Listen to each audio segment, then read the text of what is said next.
10 minutes, please, on your, just come forward. Thank you very much. Just wherever you're comfortable.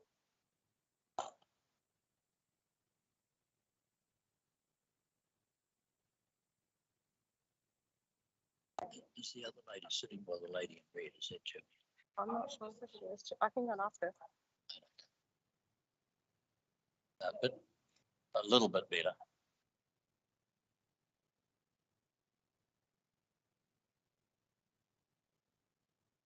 Yep, thank you.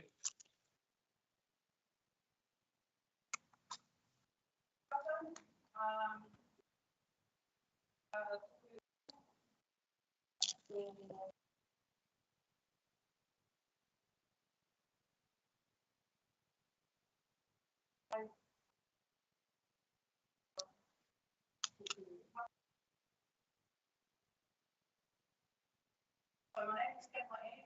I live down in William.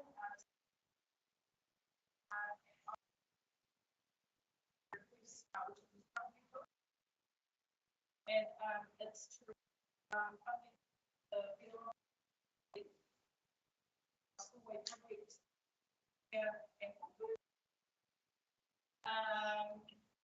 also, so you will all have received an email for the tour of the active code. How many of you have already been there? We don't, which is great. So for those who didn't come, I have walking. It's Manaka. All about Manaka. So this is an actual walk out of the Watika street one, and I was down on the weekend. And we got some kuta woven kete with this. So when you're sitting here, you're contemplating it, I feel that will bring that's what that is. And it's certainly not a gift. If it was a gift, I would probably have my own. So it's definitely not a gift. Goodness. So, about our presentation, this presentation will give you, you would have already received a whole lot of reports from different organisations such as the Regional Council around their engineering and things that need to be done for the project, but you may not have had a community perspective delivered on the scope. So that's what I'm here for today. So I would just ask that we pay on our video. Video will be 2 minutes. I've got 6 minutes allocated for my presentation and 1 minute for questions. So if we just all look up at the screen there.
We need to maintain this environment.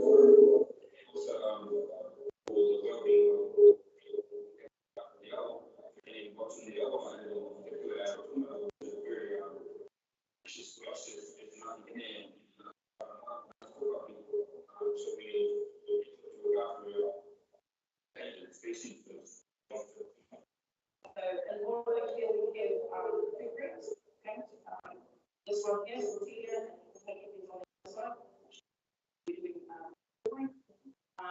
And until it comes out, it spills out to the ribosomal to your own and carbs out a lot of the houses that are Alcano, they actually, they're actually older to us, but it's about people on their lawn, literally.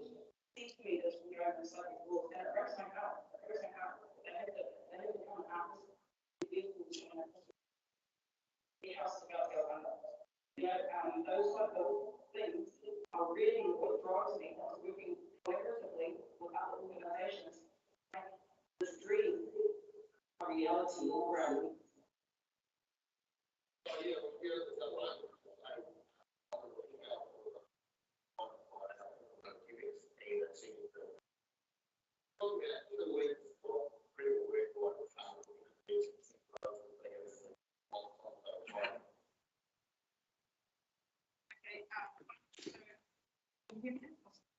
So that was just a little bit of the technical stuff behind it.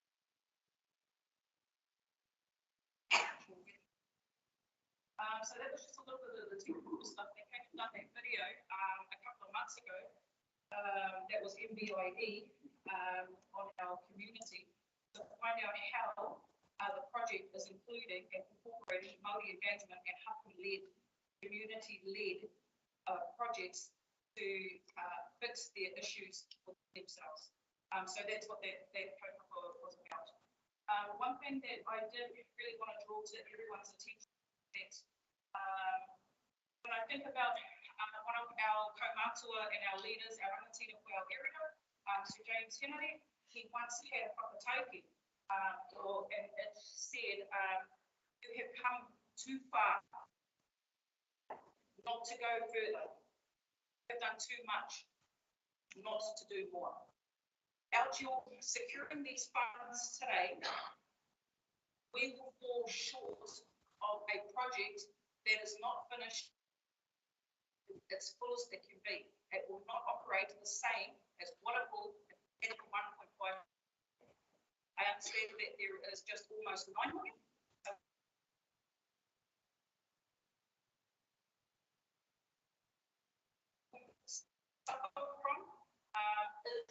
As you all know, is flooding. So you see this image here on the paper everywhere. This is directly opposite the home that I live in and the home that we own. Place I've lived for my 45 years. So I have first-hand experience. This type of flooding here is, this is not at its peak. At its peak, it was nearly around my chest. It was that big. And this is Isabella. She's my niece, and she's carrying one of our home. Should she have slipped, it wouldn't have been a great thing. There's a massive hole underneath their driveway. There's other imagery on there of Skip. That's our other whanaunga, whose house in Moerewa. That one there is in a pool of water. This imagery here of Skip, you would have seen him on the news. This is the whare that continually, no matter what we do, floods. We are working with Helen the stormwater for FNDC to mitigate this, but it's to enhance the project that we're doing right now. So your investments to our project, you're going to end up with such a with a piece of infrastructure to more than $6 million. So when I think about what it is that FNDC will end up with, there's a page here, benefits to FNDC. I done this proposal in this presentation last night, so you could really see and think about what it is that you're going to be able to give to our community in need, our Kohara community. I don't need to tell any of you guys that we come from one of the most poverty-stricken areas of New Zealand. These type of issues compound our problems, our health problems. We have septic waters running through our children's playgrounds and our kura, they have shut down. Our rugby club, we had the likes of Michael Jones ringing me asking how he can up us to clean our rugby field. It was that bad. And the other compounding problem for Moerewa is that we sit on basalt rock. And I'm not too sure if any of you are familiar with this, but it doesn't allow the septic, like everywhere else, to seep into the ground. It sits on top and forces our children, our tamariki, more health problems. I would pretty much know you will not let alone your hokona to be in this type of environment.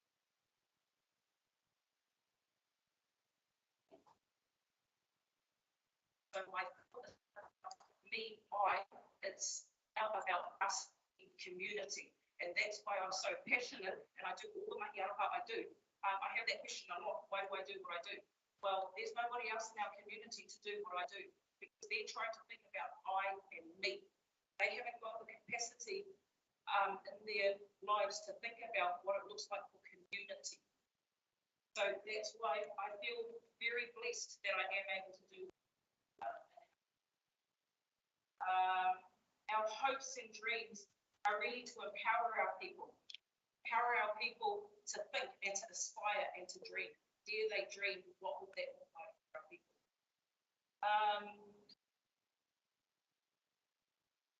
NRC also, another project that they did also do very well with us. So not only have I sat as a community member on the board, as a community member, I sat also as a committee member for the Taumārere catchment, and I actually physically worked on the project for the past 3 months. So I'm very, very familiar with the project, and I live on that site. 1 more minute. Yep. And so I'd just like to ask anybody, thanks about what I need to say. Is there any questions that anybody has for me? Got time for one quick question if there is one. Rachel? Thank you. You mentioned, I'll try and speak up, $9 million, and you're looking for 1.5 from this fund to bring it up to that. Can you give me the breakdown of the balance of that? Is that being funded by NRC, or is that a central government partnership? So it is a central government partnership. 3 million has been gifted from central government. 1.5 are other stakeholders. Kiwi Rail gifted land. Our ratepayers are paying $600,000 of that, which is approximately $67 a week. If we didn't get this fund, it would take it to nearly double. It's not something our Pohara community can cope with. It would be food or not. All right, thank you very much. Can I just ask one other question? One. When would I have a decision, and when would I be about this kaupapa be accepted? We'll be making that decision today. Okay. All being well. Kia ora. Subject to all being well. But thank you very much for your presentation. If you leave it there, yes, we've got another lovely lady who's going to be making a presentation in a minute. Thank you very much, Pam Moran. We appreciate that, and all you and your team do. Thank you so much. Can I now welcome, please, Joanne? Thank you very much for coming to be with us today. And the floor is yours. You have 10 minutes. Thank you very much.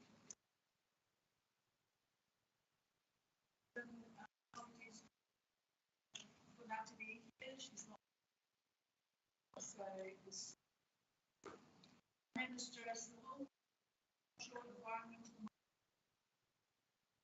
Also, am a representative of the Waikato Special Pay. I lived in Rakatani for 30 years. My family and my parents. My dad is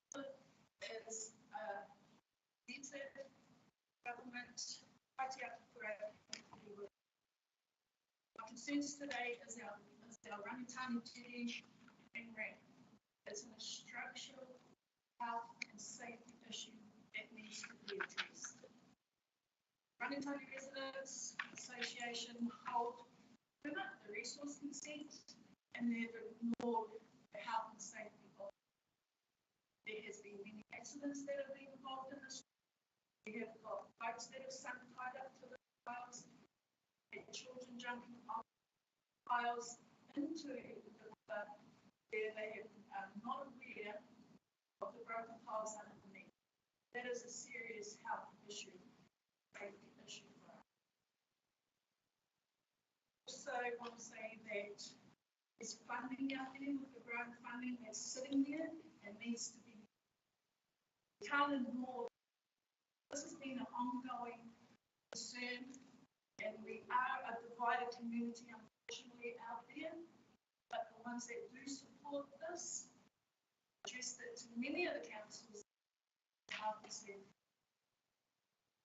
be addressed. Also, that wider community support us. I don't just stand here alone. I have couples, I have fighting on our community, I have a wider community to support us in these issues. It needs to be addressed, and we need to start taking actions in it. Growth and the development that's going on in our community, that's a big development that's coming through our community. we need to be able to facilitate and give them access to the. You come here and look at oranges and come here for our water.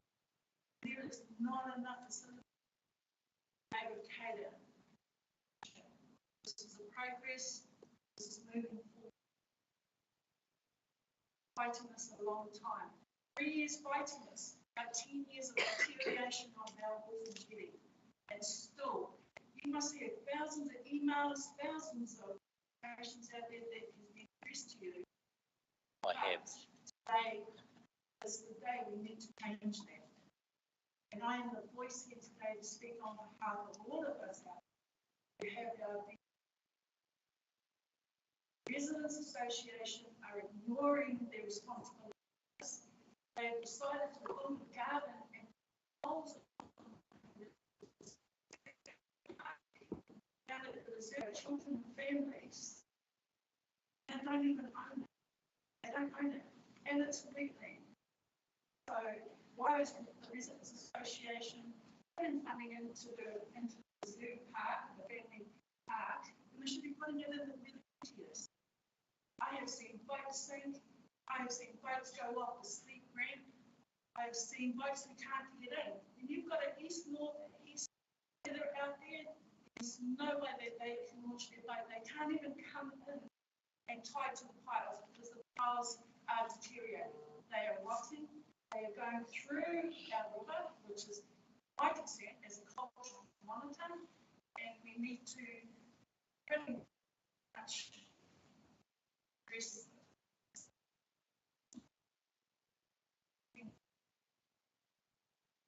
the other folks this before an accident is coming. I'm not here to wait for resident money to fix this because this is not happening. It's 10 years. I've lived out there for over 30 years with my family. And still, with the newcomers coming into our community who want their private beach, they should put your own beach.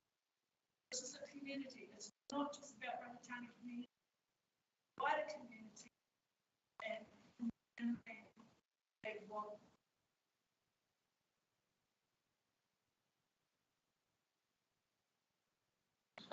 You've done well. You want to take questions if there are? Okay, any questions, anybody? I've got to say, I think you're quite right. I think might be one elected member who hasn't had emails and phone calls and discussions. So I think we're well versed in it. We'll be considering it a little later. Can I thank you very much for coming to be with us today? It's a pleasure and all the best. Thank you so much. Right, thank you, ladies and gentlemen. We will come to Merrill Announcements. Thank you, Joe. And please give our best to Nora too, Joe. Give our best to Nora. Thank you very much. We'll now come to Mural Announcements. So the first thing I want to do is just acknowledge Dean Webber-Baird, who was our senior librarian and had worked for us for 21 years, and she passed away recently. And I'd just like us to bow our heads for a few minutes just to recognise that.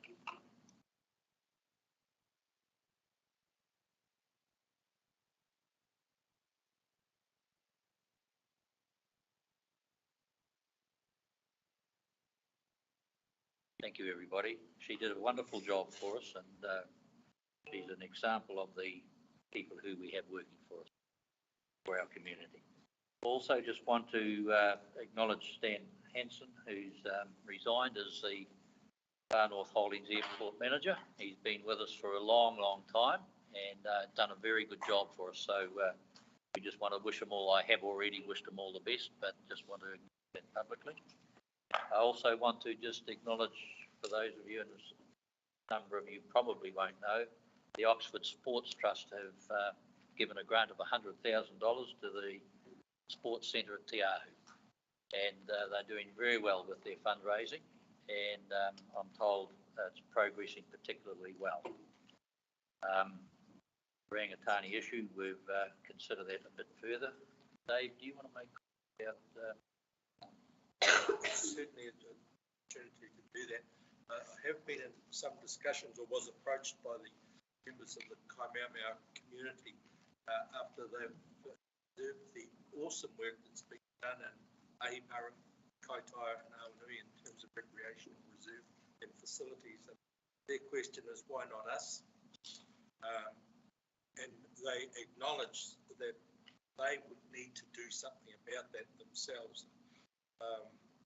What is currently happening up there is they've had community meetings with both Marae and the community at large. After things, one of the things they wanted was a half basketball team court with a hoop reserved next to the toilets. That's just the start of what they're looking at, but they've got somebody doing some planning now just to bring it up to speed. And they're not expecting council to have major input into that. They think that it would be good if they did, but certainly they see themselves raising the necessary funds to create something up there which they've got absolutely nothing of besides a beach. Thank you, Dave. I see Adele nodding in the right direction as well. Thank her for her support. She was involved. So they're currently planning that. They have some cash of their own. They have some promised materials in the shape of concrete. This is localism working. If we can foster it, they're identifying an initiative, planning a facility, input of a cash reserve that they have, albeit small at this stage. Feel that they have the ability to raise the necessary funds themselves, and they are prepared to contribute labour. If the community board wants, or the council wants to help, or help them specifically with the bureaucracy that's involved, which I'm sure that is fairly extensive, we can't stand in their way. I think and believe that we need to find a way to assist this community to help themselves.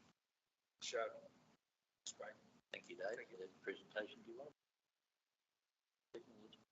Yeah, that's an issue, and I just see there's some more stuff coming through on our emails this morning in terms of the radio aerial at Waipapa. It's now been turned off for a month, and people are noticing that they are not getting any better access to FM.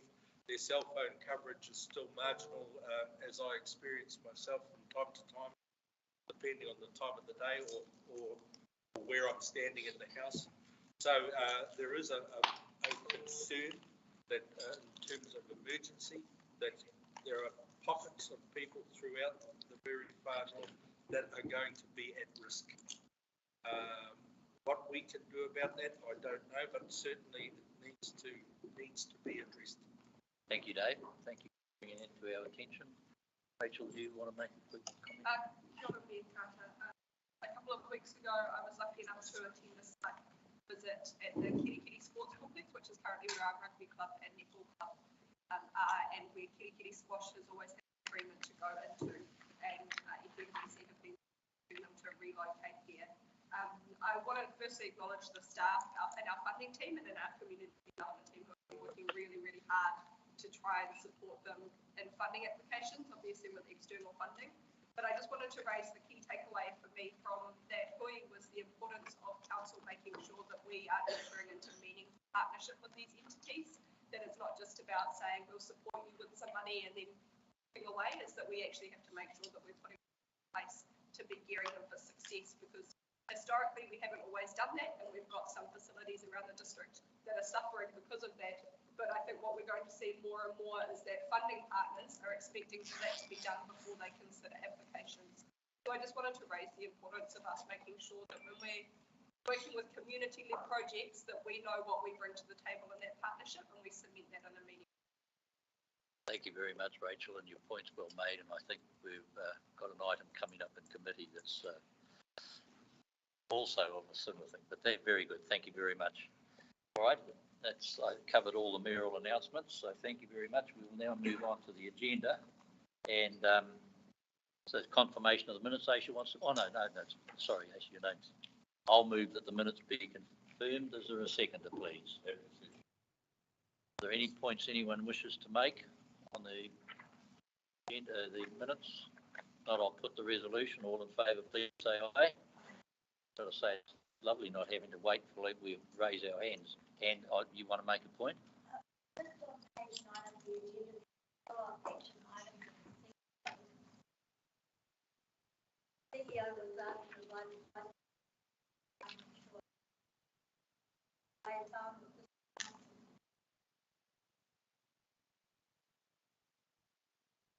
Just don't want that.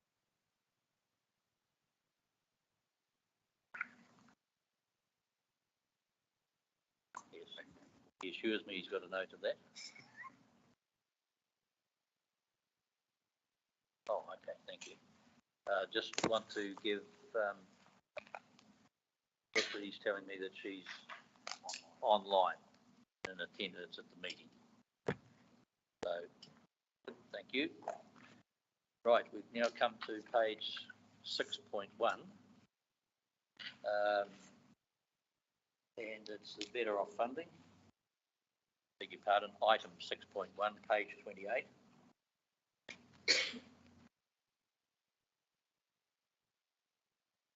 These things wrong when there's only 58 more days to go, not that I'll mention it often. Right, and so I think we might, I'll move the resolution. Is there a seconder, and then we'll ask Andy to speak to it.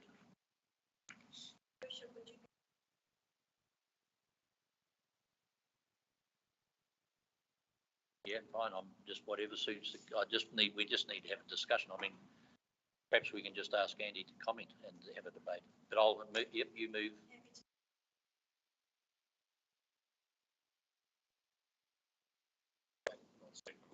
Seconded, moved and seconded. Is everybody happy with that? Allows us to have a discussion.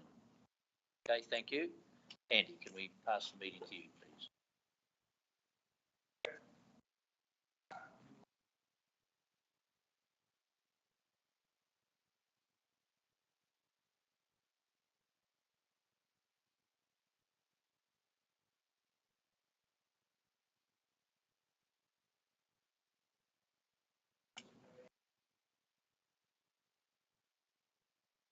Sorry, Andy. Can everybody hear Andy clearly? Not particularly well. Right. Can we get a bit more volume on the speaker, please? Chair, could we have some advice about these points? How do we activate them? Disactivate them? They're all on. Perhaps if you pull it towards you, Andy, might help. Drop the mic down. Give that a try anyway. Can't sing. Thank goodness for that.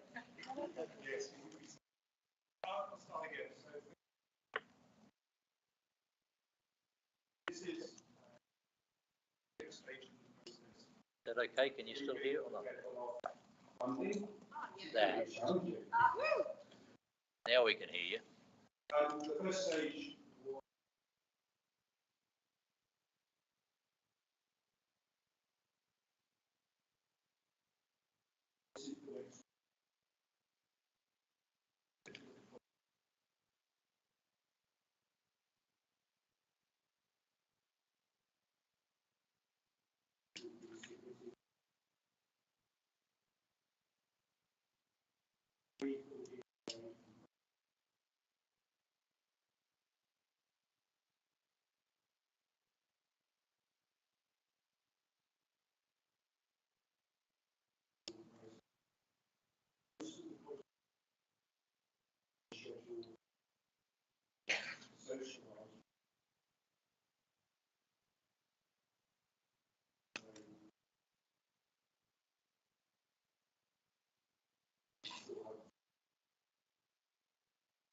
The schedule of projects.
Rachel.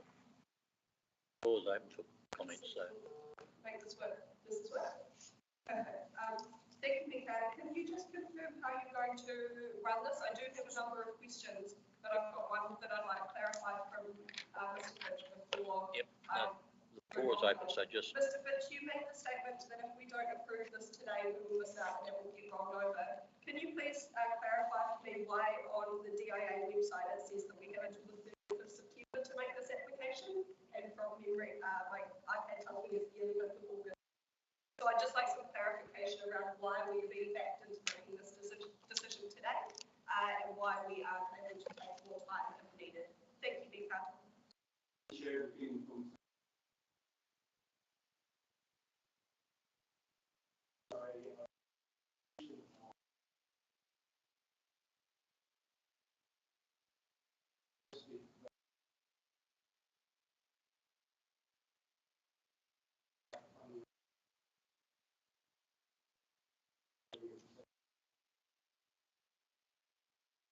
6 weeks before. Yeah, okay. Mayor Carter, can I just read what it says on the DIA website, which is contrary to what's just been said? The draft funding proposal can be submitted by the local authority anytime between 4th of April 2022 and 30th of September 2022. It says can be submitted between those dates.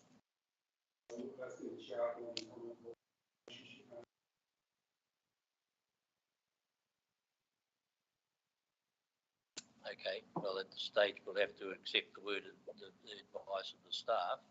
I'm just wondering whether it would be helpful, perhaps Andy, when we finish this, if you could go away and double check that, please. Bring your, or maybe one of the other staff could contact your relationship manager. Have you got somebody who can? Thank you. We'll see if we can get that verified now while we have the discussion. So thank you for that. David, and then John. The question I made on page 11, the second page of this rather terrible spreadsheet we've given to the front. This 2.1 million ongoing development and expansion of network hydraulic capacity models along all three waters, enable identification of infrastructure response to growth predictions and levels of service. I don't think I understand what that means. Quite a lot of money, and it does seem to be 0.8 June 2020. What we was controlling through Just curious why we're investing that sort of money.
Thank you, Andy. David? Sorry, just planning questions.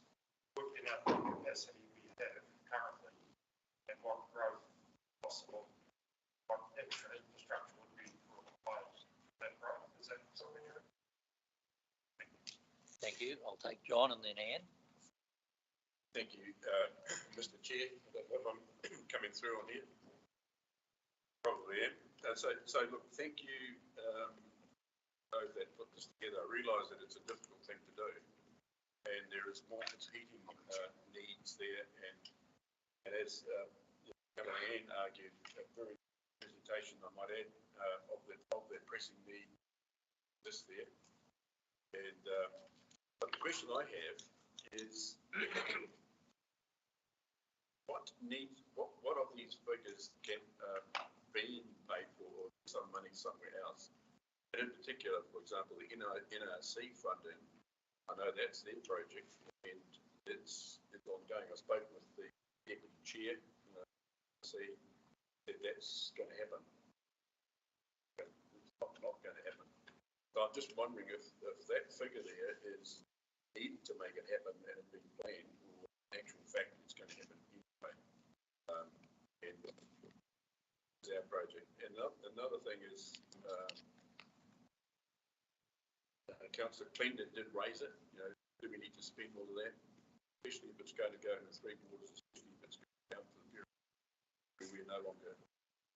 One other one, in the same argument that Pamela Ann can use,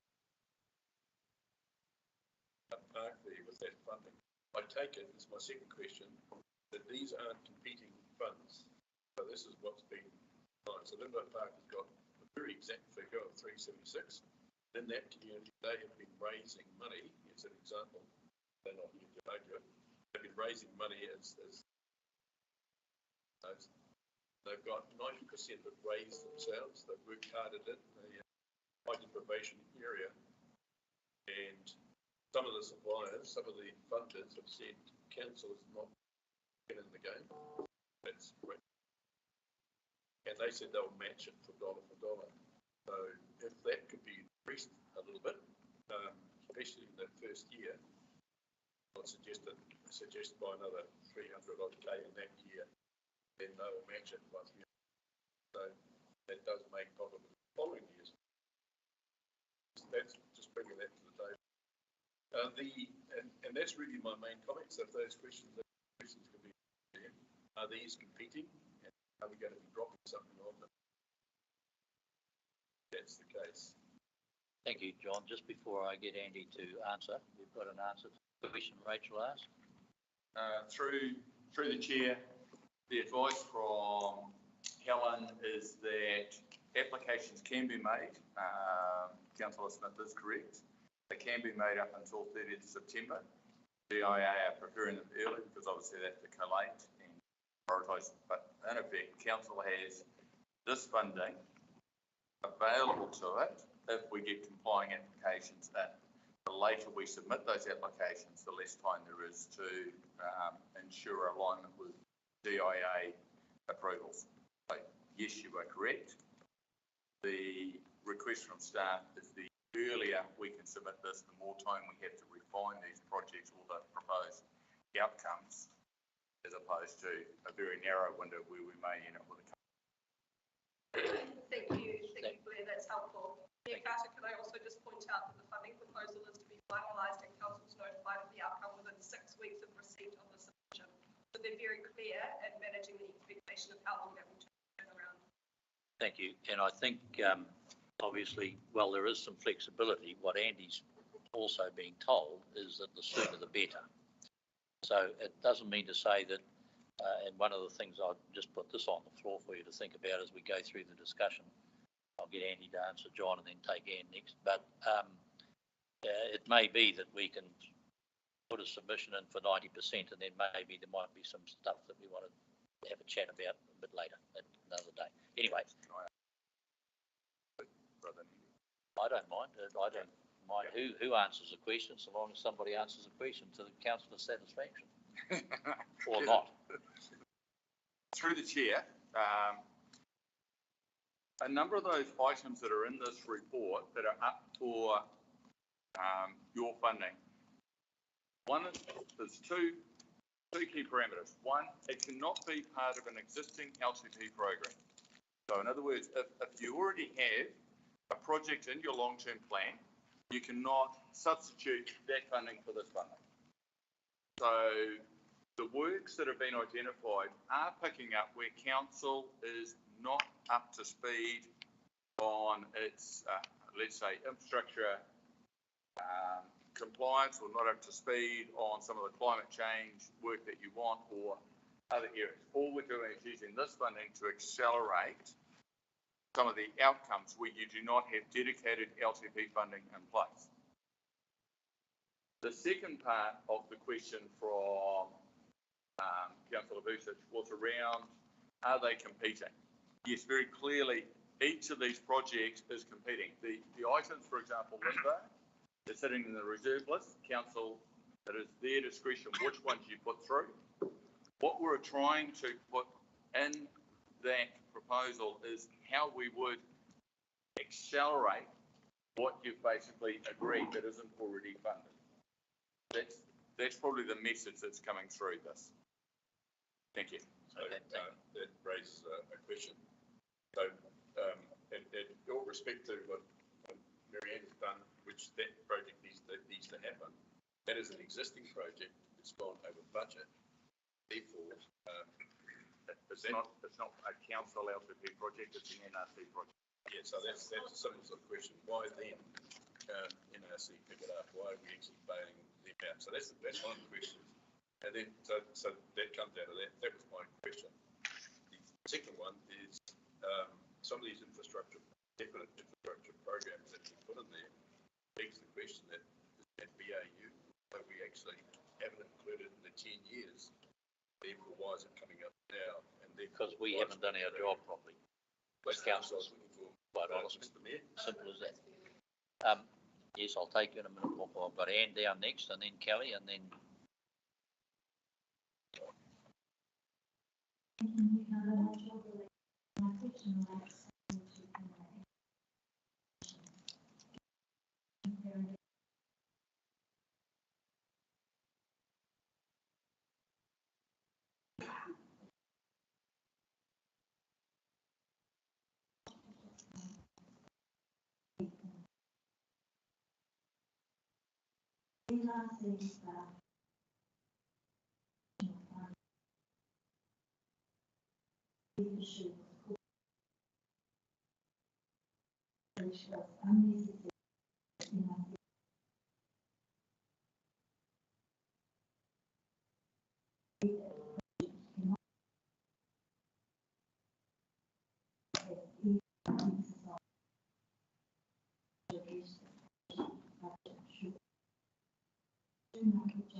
should answer that question.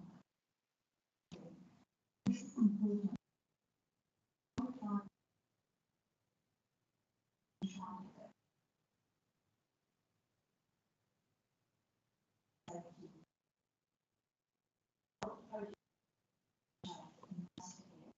Or accelerate, but not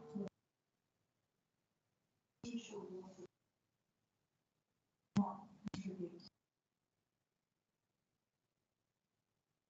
much criteria. In my addressing that one, funding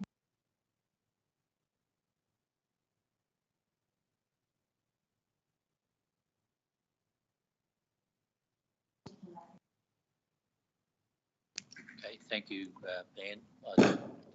Andy, you won't be able, Dean or Andy, Blair or Andy won't be able to answer that question at this stage.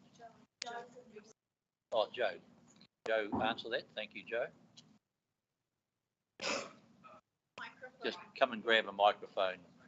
Stand anywhere you like, particularly on your head.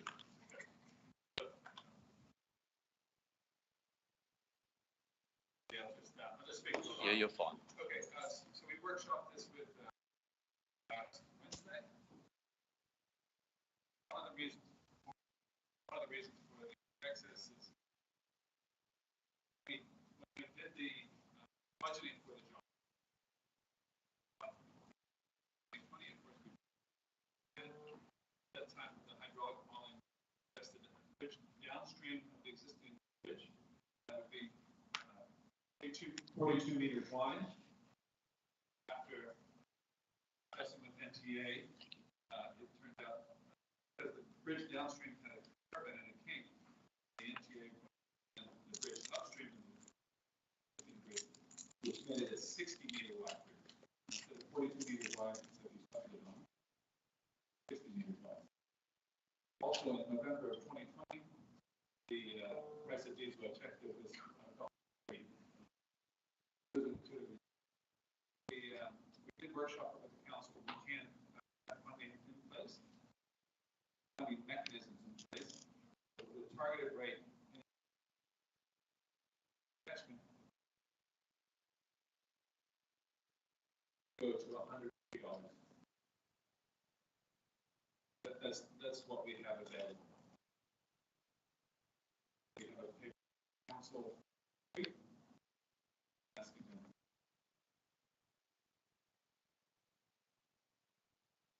That was just the financial.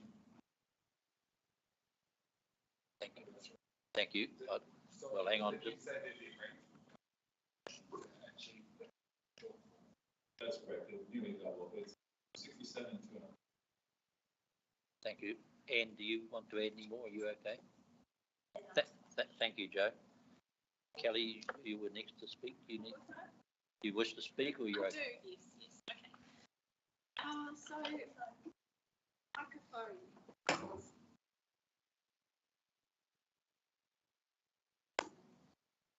Ice cream. So, as the Green Waters portfolio holder, I, am all about us trying to get out of the mud, get out of the floatings and the. But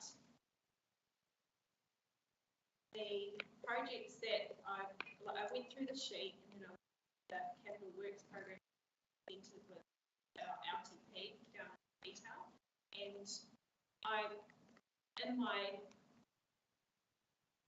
unqualified analysis of item Russell PLC, a programmable logic controller being translated as similar to PRG telemetry, and there's already 900k in 1 year, 910k, and then 590k in the first 3 years LTP. So I'm suggesting we change the wording in the LTP and drop that one, because I'm also suggesting that we drop the in-store odor units. We do need to do this, but I bedrock funding criteria. The step screens, they are in the LTP, but it is out at year 6, year 4. That's highlighted in this one, but again, it's in the LTP, so I think we should drop that one. I'm in mixed minds about the accelerating desludging because we know that that is not happening fast enough. So, appreciate on that one.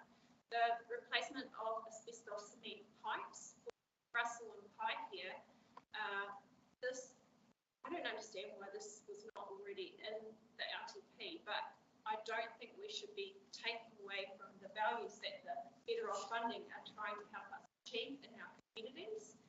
And I can think of other places across our district that need their drinking water asbestos pipes replaced. So that for me is not a goer. Wreck Bay Road, we definitely need to do that. The upgrading of refuse and recycling centre. I noted that there's 27k per year in the East, North and West budgets. Yes, it starts a little bit out, but again, that's another item in the LTP, but I do think, it's worth considering. And the cap of the Russell landfill, I know we've got a report later in our agenda that discusses that item. I do think we need the money to do this because we haven't budgeted for that, and it's a huge greenhouse gas contributor. And the funding criteria does seek for us to use it on climate change initiatives. In the retired landfills greenhouse gas emissions, I think we should support this as well. But I do wonder, it's something that was identified in the climate change adaptation roadmap, our roadmap. So I wondered why it wasn't all the LTP. I thought it, but it's. And I think that we need to hold off on the. I think that I've got 2 lines that have split into one line that's split into 2. Hold off on the budget suggested for the reasons consent work because that is already in there. There's money towards each line. We discussed this in workshops, like the Three Waters workshops last year, and then the money that's earmarked for increased community engagement across communities, definitely. That $1 million, we need that. We're short on that. That we're not doing because we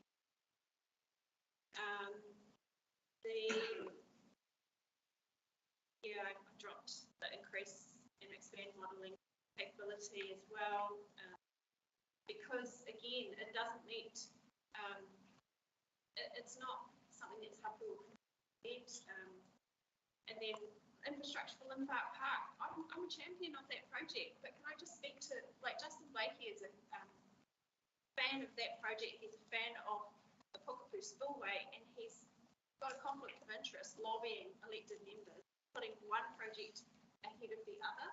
And both projects, if they don't get the funding, they will have impact on their rates through the NRC, NDC. I do like footpaths and shed paths, but I don't feel that's gone through. We need the money. The community board have not agreed what paths need to be done yet, or the line items in here do not match up with what you guys have selected. Yeah, so that needs further engagement, but I gave it a yes. And the Ultidia flood mitigation project, I do not have a conflict on this. I do not live in, but for years and years, I've been the representative on this working group, and I know why we haven't been able to get this project kicked along, because we didn't have enough money in that community to pay for it. It's the same reason they are not connected to sewage, because they don't have enough money to pay for it. So the cost of that project has gone over the $5.1 million. They've had some money from PGF of 2.8 million. The rest of it is, there's a region rate that we're all contributing towards some of the water project, and then there's their target rate. And as Joe said, it will increase from what is $67 over $100 per household.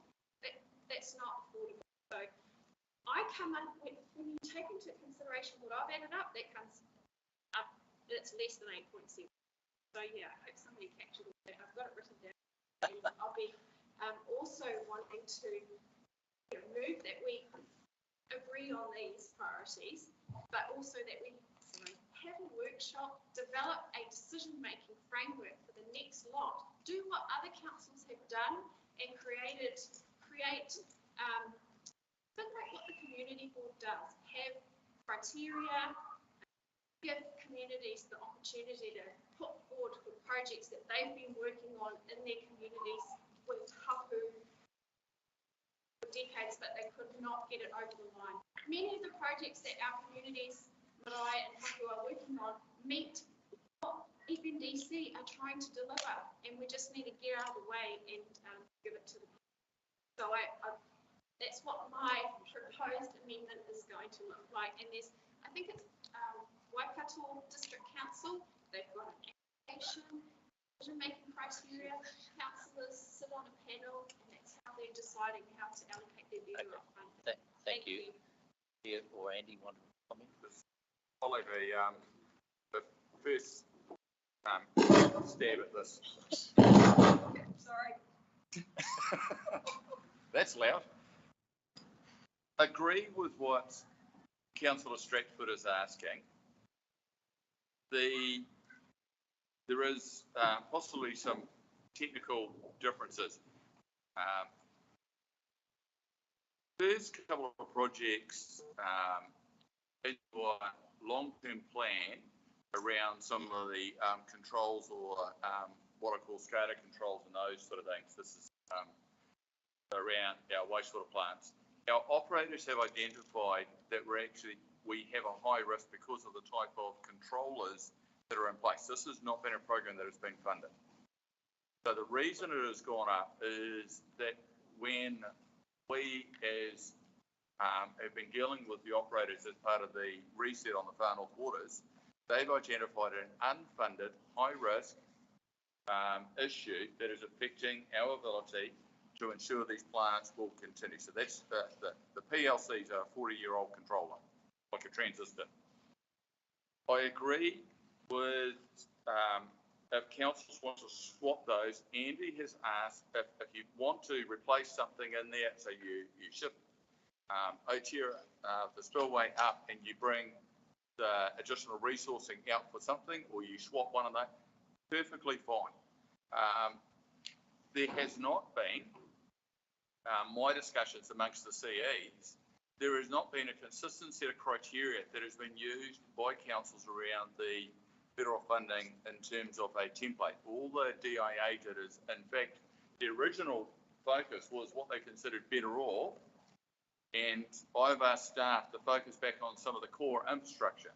The actual intent was originally they wanted climate change and some other items. We have brought this in to address a deficit, an operational deficit in some of your upgrades that are crucial to compliance or enabling growth, two elements that council has asked to occur. Thank you. Thank you, Blair. Andy, and then I'll take more.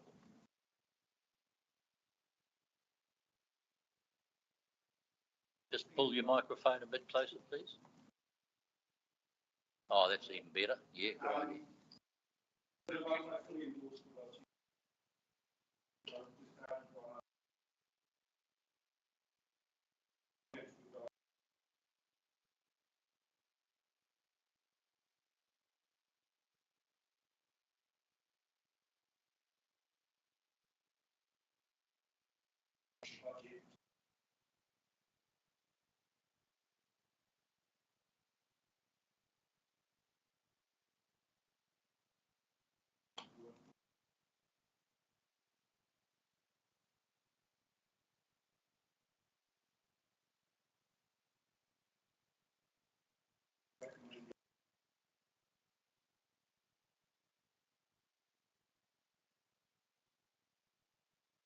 Right, thank you. I'm going to take Moko, and then I'm going to ask for an amendment or a resolution to be put. Moko. Thank you. Thank you, Mikara. I'll be honest, when I first read this and I shared this with the chief executive yesterday, I was quite uninspired by this list that has come through through to us for their, and if it comes to us later in the piece, and contract extensions, it's like your arms that we just had to say yes or this gets transferred. Appreciate that, but I like the fact that Councillor Smith has brought up that we decision on this scenario. Council meeting the day before my birthday on the 26th. But I'm going to read the, I'm going to just read the press release from central government around this. The government's reform program will enable councils to focus on the wellbeing and aspirations of their communities. Better off funding can be used for those projects communities feel they need, be it local parks and gardens, swimming pools, libraries, investment in public transport infrastructure to protect against extreme weather events and sea level rises. I'm going to echo the sentiments of someone that a lot of this is like should have been business as usual in the long term, but yes, anyway, Councillor Stratford has highlighted, I think, 5 of them that she brought up that she's already found. I don't know if our first sniff test that mentioned Andy is going to pass the deepest sniff of the hongi that central government's going to do into this list and actually pass the criteria. Kelly on a late night has managed to find this one on the announcements. I have some very concerns in that case. The other thing is that we as a council always celebrate the fact that we, in terms of government funding, and tourism infrastructure funds, as an example, we really think outside the box to provide. I just feel like we should be doing. I've got some specific questions in the case. One, footpath and shared paths. I've got a list there of some of these paths that have come in our most recent Parkville we were given a budget. We didn't get subsidised from say for our friends, so we had our budget that we had to move to look at these streets in Darwin. We put high on our priority list for MTA, the Northern Transportation Alliance, to come back to us to say whether it can happen or not and go into the LTP. So if this was to go over the line, does that mean that our Parkville County communication is some of that extra funding issue to then actually put some other really important because I wouldn't want that funding that we can set aside for this to suddenly get lost into the ether.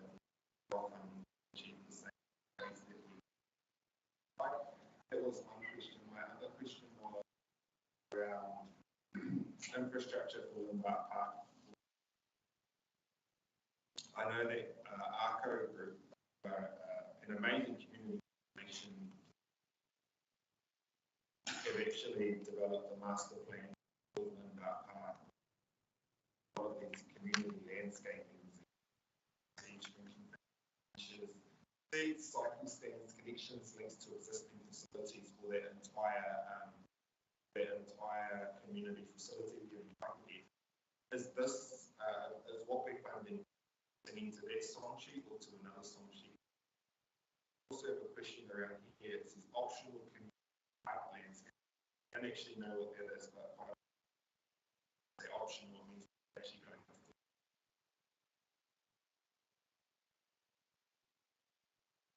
Thank you. I'm allowing this discussion to go on because it is important, but I'm going to bring it to a close. I'm going to let Leah and Andy answer the questions, and then Rachel wants to make a quick question, I think, and then we're going to put a motion. So, hang on. I want to let Leah and or Andy respond to Moffat, please. Through the Mayor, the comment on what the government said in that statement was early on in the piece, and that was said national-wide, recognising that some councils did not do, or some councils and communities did not do well out of the PGF, the Tourism Infrastructure Fund, or similar.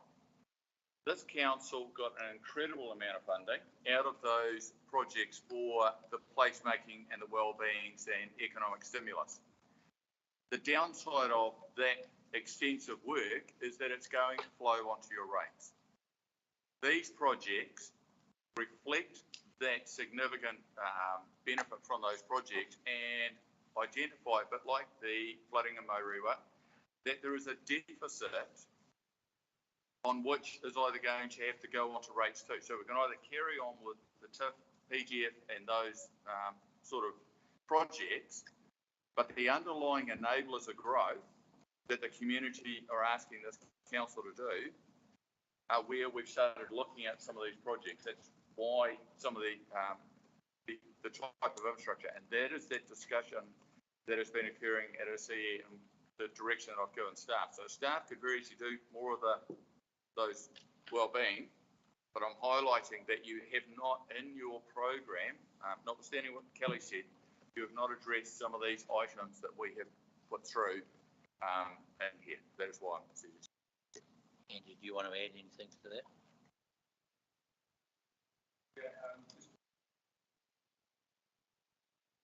Need to speak up a little more.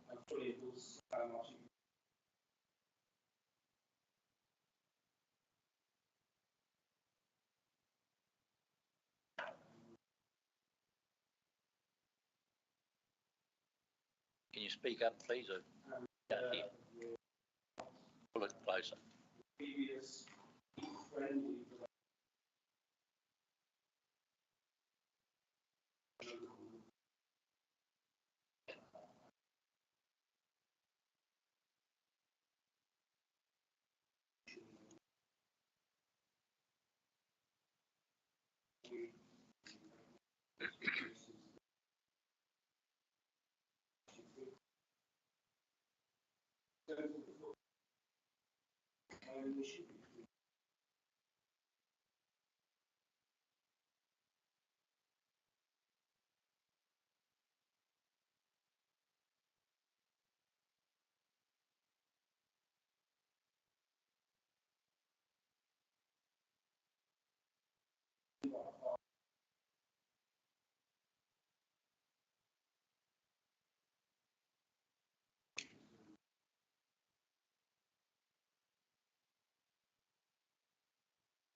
Thank you.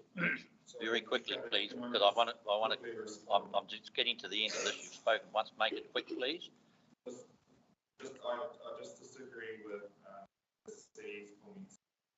The tourism infrastructure funding going on to rates. All of these upgrades that we're doing initiated.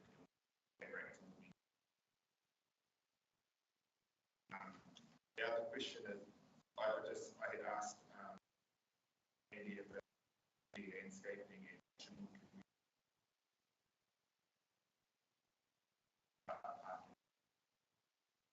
using the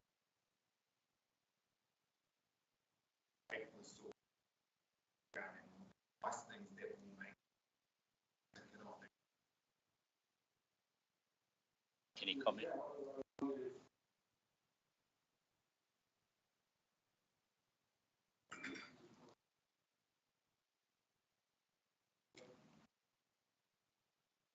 You have to speak up, Andy. Make a comment on my fellow councillor. Only in the sense of supporting what he's saying, that there's a lot of work been happening in the past. There's certainly a lot of that can come out of it. Okay, thank you. I'm going to take Rachel, and then I'm going to put the. Yes, you have. That's right, and that's why I'm coming to you, Rachel. We've had enough discussion now. I want to hear from Rachel, and then we'll take a motion. Rachel, away you go. I'm going to try and make sense of my scrawled notes here. think what I've heard from my colleagues today is the importance of focusing on our climate change initiatives around active mode, the importance of focusing on our greenhouse gas reductions, and the importance of focusing on our environmental compliance. We don't disagree with any of that. What I've also heard, however, is that there is a desire, and from memory, at the last workshop we had, there was a desire then to ensure that we brought community along on the journey with us in this project. What I've learned in my almost 3 years at this council table, and being reiterated today by Councillor Stratford, is I feel that too often we shoot ourselves in the foot by focusing too hard on the devil in the detail. So what I would like to achieve is for the DIA to come and sit in chambers with us again, which they have offered to do, and we have a conversation, elected member to DIA, about how principally we can achieve what we're wanting to achieve. Because my understanding of the information on the website, and that is the information that DIA have made very clear to elected members, that is what we work on, is that these only need to be initiatives that meet the outcomes. And for me, when I think about our footpath matrix and the way that that works with data, but balancing with community, that seems like the most logical way to work with our communities with the fund that is available to us to ensure that we can meet those outcomes in the areas that we want to focus on. So what I'm looking for is an opportunity for elected members to sit down with DIA directly in chambers between now and the end of September to understand how we can achieve that. Because I'm no longer willing to have a conversation with the DIA through our staff. Not because that's disrespectful to them, but simply because it is our job to be directly working with them. So, Mayor Carter, I'm happy to put a motion to that effect if you would like. I understand that Councillor Scott has a desire to put one up, but I'd just like to foreshadow an amendment to that effect. Thank you. So just be reassured that we will be arranging for that to happen. I'm going to take Adele, and then I'm going to close the discussion and put the resolution, an amendment or a resolution. Adele? There you go. Thank you very much.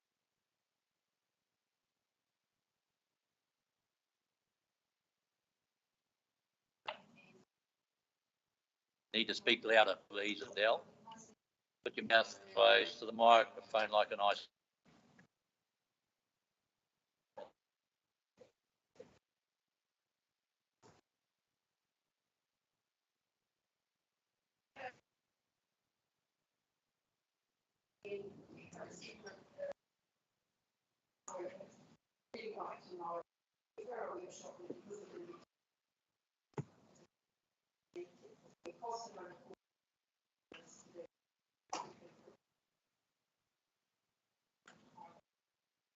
Okay, thank you, Adele. Right, Kelly?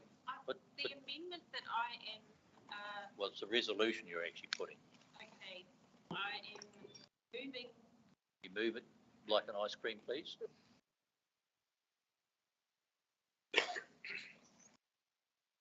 Understanding more that I can actually aim as replacement. Yeah, just put the motion. Yeah, my motion is the resolution as it stands, but with A replaced with that council approve the reprioritise funding projects in the following order: Creek Bay, upgrade review. Just go a bit slow. I think you've got it. Can you? You're okay.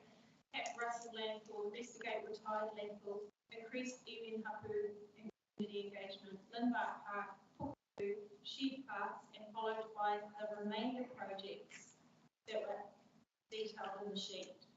Okay, thank you. Do I have a seconder for that, please? Can we see the motion? I'm afraid I didn't capture all that. Okay, can you repeat? It's in part of the chat, in the, on the change, if you're online. No, can you repeat it, please? Oh, there we go. Can you just, righto, just do it again. My suggested amendment is for A, that council approve the reprioritise funding projects in the following: Creek Bay, upgrade, reviews, recycling centre, at Russell landfill, investigate retired landfill, increase Ewe Hapu and community engagement, Linbark Park, Puku, Sheep Parks, and followed by the remainder projects. Okay, that's moved. Do I have a seconder, please? Was that a yes, John? Yeah. You're seconded, John? Yeah. Thank you. Right, does any, And can I just quickly speak to that, Your Worship? pardon? That includes the other items in the Yes, in and the the, resolution. yep. And I just quickly want to say that the information that I'm getting from DIA is that staff will need the time to write the criteria that they're trying to meet for each of these projects. That's why we need to approve this today. If we wait, we risk us not being able to get anything done. I did have an additional at the end of C as well. I don't know if this will get a mover or whether John will support it. And further, that a better off funding criteria and decision-making plan will be developed to better manage this process going forward. We'll add that into the resolution. Okay, so that's added in. When you can.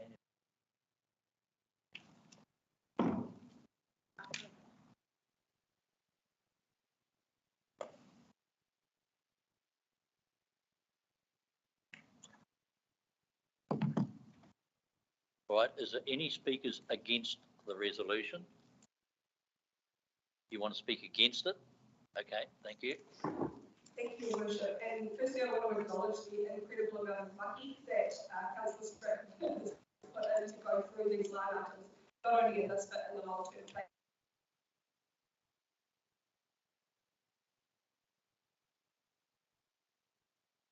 I know we have time, and for me, it's about making sure that we can bring the communities along on the journey with us. I support the principle of a panel being put together to work on how we strategically align this fund going forward, but right now I don't feel comfortable with the EU, so I can't support this today. Thank you. So if I, Councillor Busich. I'm not against it, but if I can speak, because a similar sort of concern that Councillor Smith has got, I also have, and that is we aren't quite there yet, but we do need to make progress so staff can get on with it. But I'm picking up on what you said before, Chair, and that there is still time to look at it and maybe sit down with DIA and give some discussion in some form to look at those priorities and get a better understanding. So is that correct? Am I seeing it correct? So that we've got two things on the floor now. I do intend, if Rachel wants to move, but I do intend to ask the Chief Executive to set up another meeting with DIA. Anyway, whether we have a resolution or not, I'm going to do it as the Mayor. But if we want a resolution of council, that's fine. So that will happen. However, I think we do need to make progress in regard to what Kelly has put on the board so that Andy and the staff can get on and get going. So that's where we're at the moment. So at the moment, we're considering the resolution here, which only part of it's showing. But, at the moment, we're just showing the amendment and wait for the vote. So the amendments basically become the motion. Okay.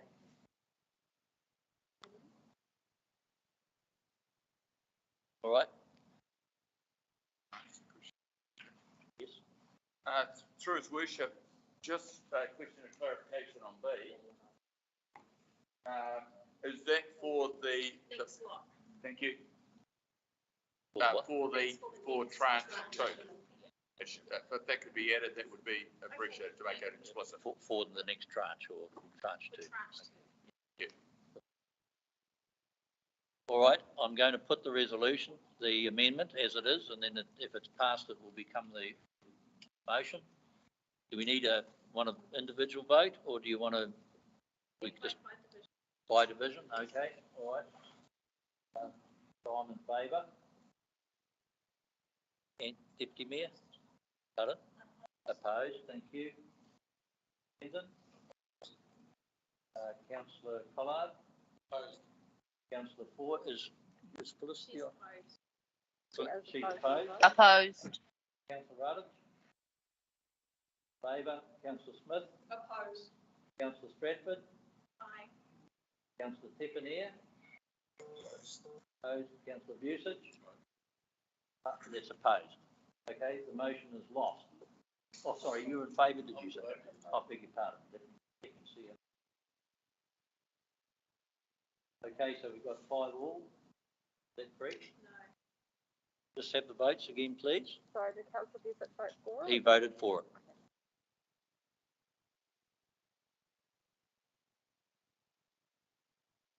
I will. I'm sure there's, can I have the votes up again, please? It shows there, Beaufort. Beg your pardon? It shows there in favour, your staff read it. Bradford, Beaufort. Where does it say? In favour, basically the Mayor, John Carter, Councillor Raditz, Ellie Stratford, and John Bursich gives you 4 for and 6 against. So the casting votes. Yeah. Okay, so the motion is lost. Okay, thank you very much. Rachel, you're going to move, what are you moving, Rachel? Thank you, Your Worship. I've popped it in the chat, but I'll read it out for the benefit of my colleagues. I'd like to move that council request the CEO to arrange a workshop between elected members and the Department of Internal Affairs to understand how principally council could utilise the Better Off Fund to achieve community-led outcomes and partnership by 30th of August 2022. What I recognise with this motion is it doesn't give direction on the report, so I'll be happy to take technical advice as to whether or not I also need to move to the table until such a time that we're ready to make a decision. But at the moment, that's the motion that I'm going to for proceeding. Okay, is there a seconder, please, for that motion? David is seconded. Anyone is opposed to the motion? Just want to speak against it, Anne? I'm concerned about the wording of shop by 30 August, which we need to have a resolution of this 30 August. So we'll be seeking an amendment to the resolution that allows that timeline to play out. So I actually have a council to arrange a workshop to the DIA to understand how principles to community outcome that will lead to a resolution to be. And can I suggest that the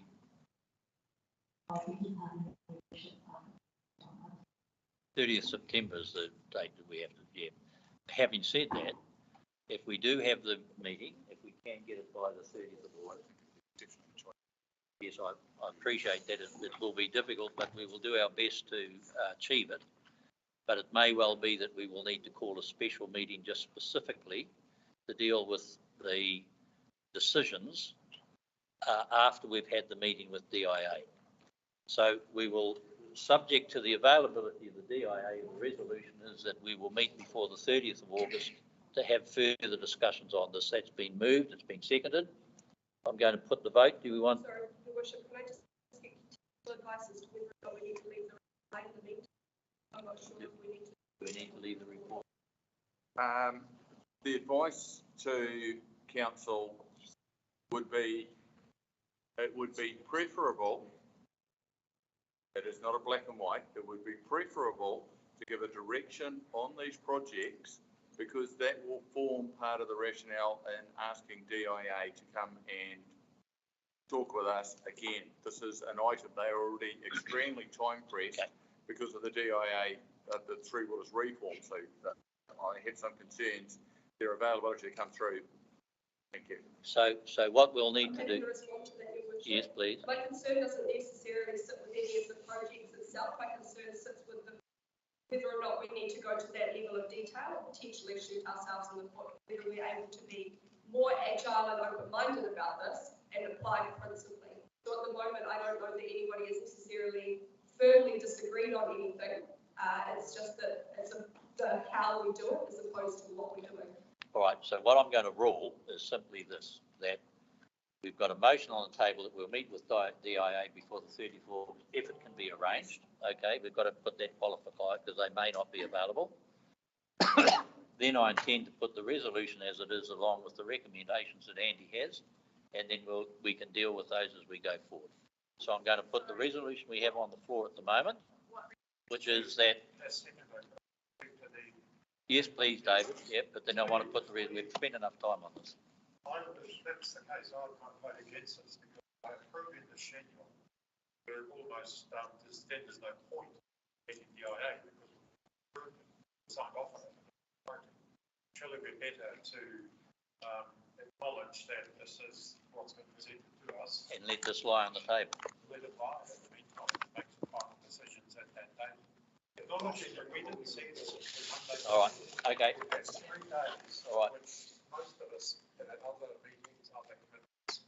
We haven't had a whole lot of, I acknowledge this work being done. In fact, we didn't get this Monday morning. All right, so, Towards second meeting. okay, thank you. So can we just add in there and that the report as it is lies on the table until we've had the discussion? You happy with that, David, as a seconder? Okay. All right, so the motion is that we call a meeting with DIA before the 30th of August, if it can be arranged. And then in the meantime, the recommendation lie on the table. Right, that's moved and seconded. Right, do we want division or just show of hands? Show of hands? Okay, all in favour, please say aye. Goodness gracious me. Why the hell didn't we do that an hour ago? Right, the motion is passed. So we In will favour, arrange- in we'll ask the favour. Chief Executive to arrange, and then we can have further discussions. Thank you. I've got to say, well, that was far longer than I anticipated. I think it is invaluable given that we need to be sure, and particularly from a community perspective, that we're working together in the interests of our community. So thank you for your time on that. The next one we come to is item 6.2 on page 33. And that's the, and court is moving, I'm seconding. Do I have speakers against? Kelly? Oh, beg your Could we have some opportunity to ask questions? There is some aspect of this report I don't understand, particularly about the funding, which doesn't apply my head.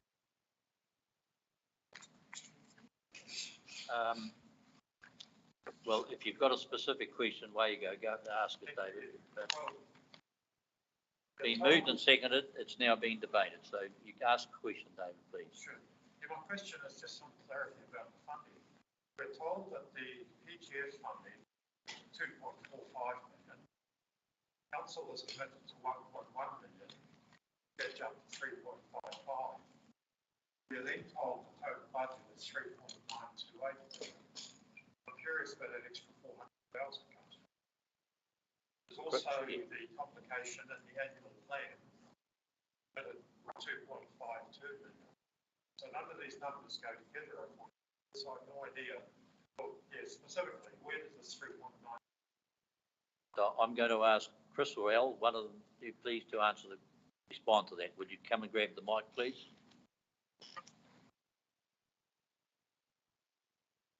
Just remember, it's an ice cream.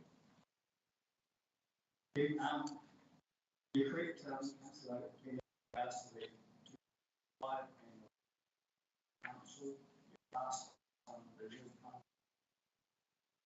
as well. As to the actual numbers, I don't think those with me, but that's what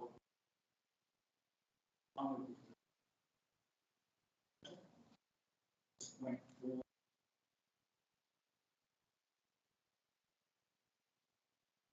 Hey, David, Sorry, that answer? that doesn't help. I get a probably renewal fund somewhere. I don't see it. I've searched the annual plan, and I don't see any money. There's 50,000 K added to widening road, I think.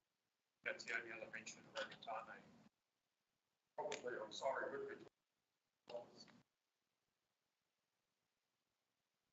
Chris or Andy, either of you can answer anything. This is I mean, this report, I'm trying.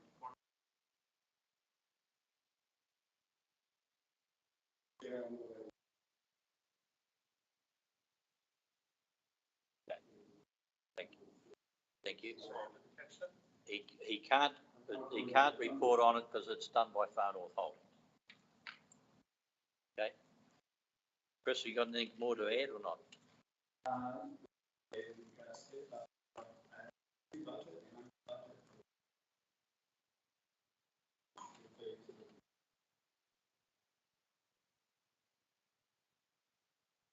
have something more specific when it comes to hand.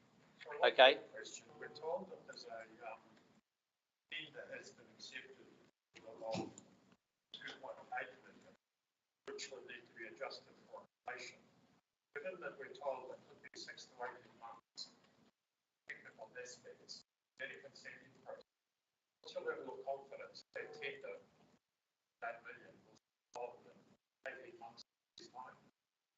Inflation, fuel, etc. Is the level of confidence? Very high in respect to the contract that has been conferred for this project. So the discussions with them around application. So I would be anticipating an increase. There's shown in the budget.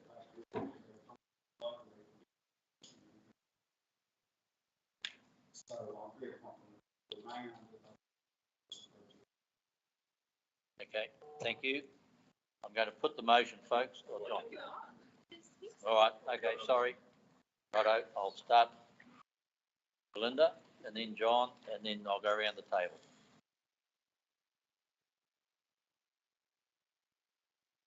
Can't hear. There you go, you go. Thank you, Bishop. Firstly, on just today, and I noticed safety issues. And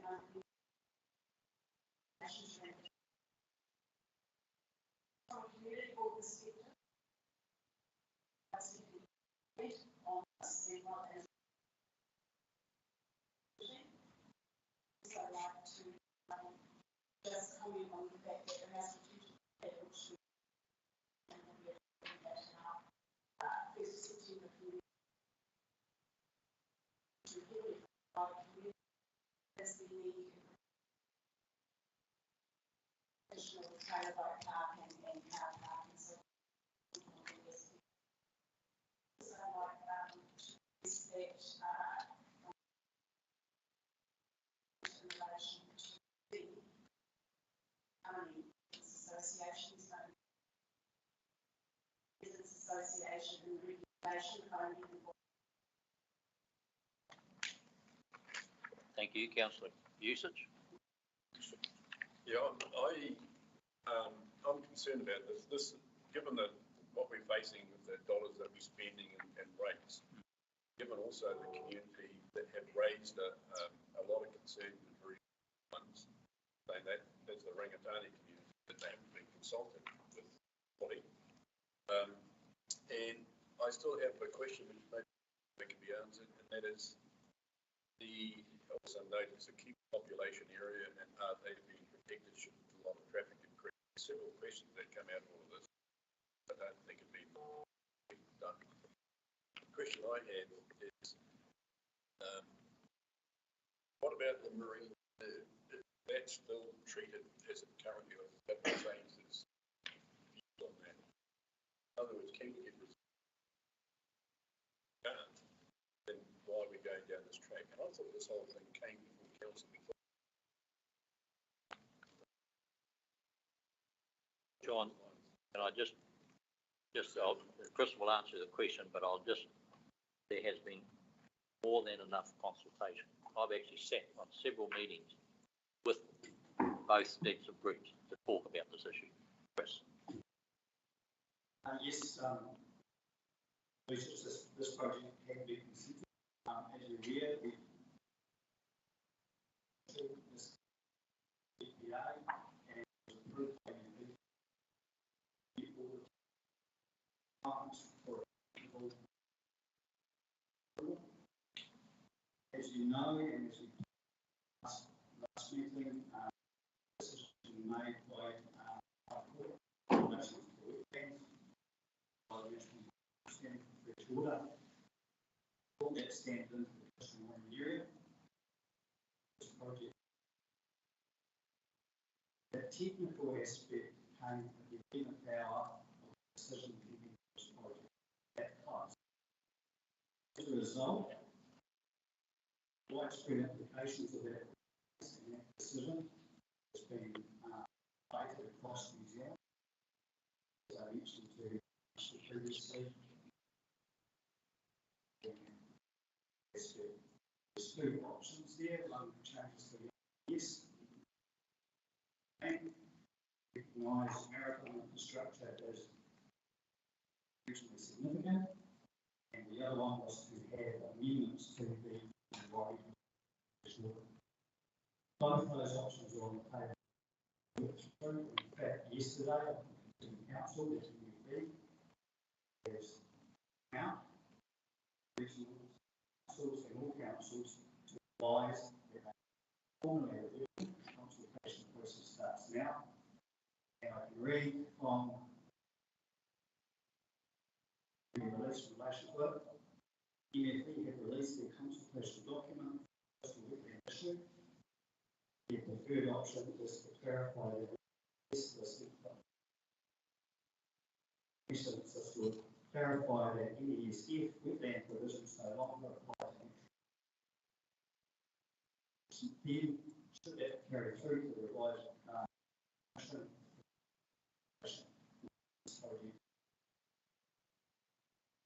and that's the clarification that funding partners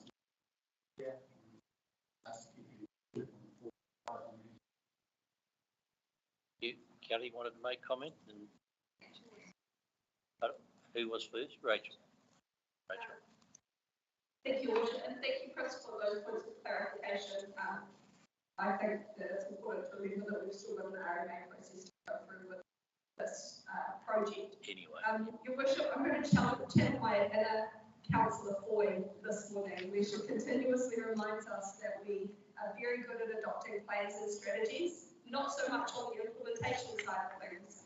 I'd just like to remind my fellow elected members around the table that we do have an adopted maritime strategy that we're committed to delivering, and that the opportunity that comes with this project from partnership funding gives us a great opportunity to ensure that we are achieving that for future generations. I think that from memory, there are currently 48 trailer parks in the eastern ward. Total for Bay Islands, thank you, Alistair, 48, and we know that that is not enough. We also know that our community board has said very strongly that this is an area of focus and that we need to be moving to deliver, because the longer we defer, the more cost that is involved. So I will be supporting this today. However, I do hear concerns from the community, and part of those will be reflected through the RMA process, and that will be reflected in the second part of the amendment that I'll be putting today. But my other concerns are around the community wellbeing aspect. And I'd like to draw attention to page 36 of the agenda, where there is a comment made, total budget of $3,928,427. That states the projected surplus will be spent on boardwalks, footpaths, and landscaping. Another thing that I've learned in the last 3 years around this council table is that we're continuously putting requirements on developers to upgrade infrastructure for our communities, but we don't ask them to do that until the end of it. I was lucky enough to spend time in Rolleston over the weekend, where a developer doesn't get to put a section on the market until they have widened the roads, built the footpaths, and put the playgrounds in place for the community to ensure that they're not making sacrifices. So on the back of those comments, I'd like to propose an amendment to the motion on the table today. And I'd also like to take into consideration Member Ward's comments. I'd be happy to include that, but I'm sure that as the mover and seconder, you're happy to include that technical wording of Karatani. So the amendment is E, and that the delivery of boardwalks, footpaths, and landscaping be included as a resource consent requirement of this project. And F, council receive an annual progress report to monitor the progress of this project. Apologies, my wording is less than ideal there. The reasoning for F is that what I know is that the resource consenting process may take some time, and with that time will come cost increases. So I think it's important that council have a really firm oversight of this project and opportunity to review at any given point when those costs continue to escalate, but it means that we can proceed in the meantime. So your worship, I put an amendment to the table and call you for a seconder. Thank you. Thank you. Is there a seconder, please?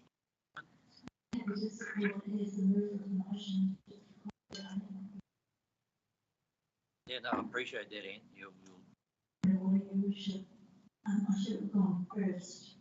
Oh, I see. Right, Can I get the right?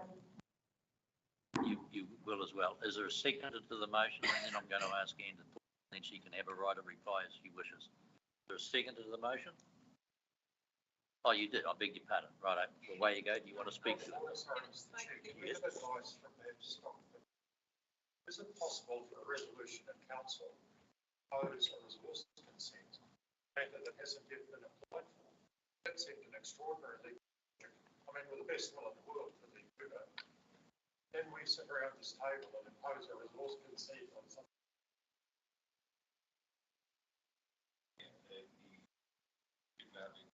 The resource consent in question.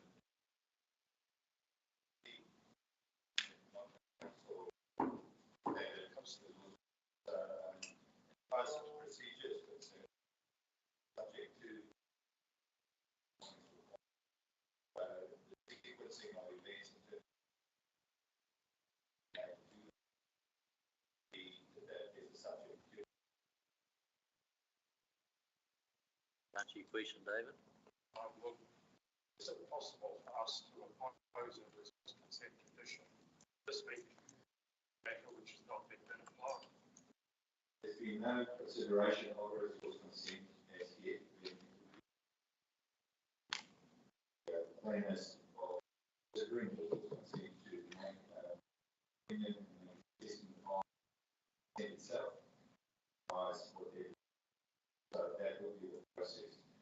If a decision is made prematurely, let's say, in regard to consent conditions that may be attached to it, that may some difficult. Okay. Thank you. Yes, and as I understand the answer, we cannot impose a consent condition in advance. We're predetermining. How can a governance body predetermine the outcome of a consent process, which must always be managed by staff, according to the RNA, and they must consider all the evidence, all the legal and other considerations. We can't, as a governance body, sit here and enforce consent. I can't believe that's legal. I need some advice on that, please. Is that what you were telling us, Dean? George? What's Councillor Davis actually advising? That's correct. You cannot impose. Okay. At best you can do what is agreed to have that condition added. So in other words, both parties, the person that make application, these two assets that can be as of right, the council cannot impose an obligation. And the NRC would be So Rachel, can we then change the resolution so that we have an add in? Your Worship, I'd be happy to take technical advice as to how best to capture the outcome I'm looking for. I think I've clearly articulated that, so if somebody wants to provide that, I'm more than happy to consider. George, can you help us with wording so that as we move forward, what has been moved and seconded be picked up, but obviously we can't direct as David is saying. So what's the wording that we need to put that's going to allow us to?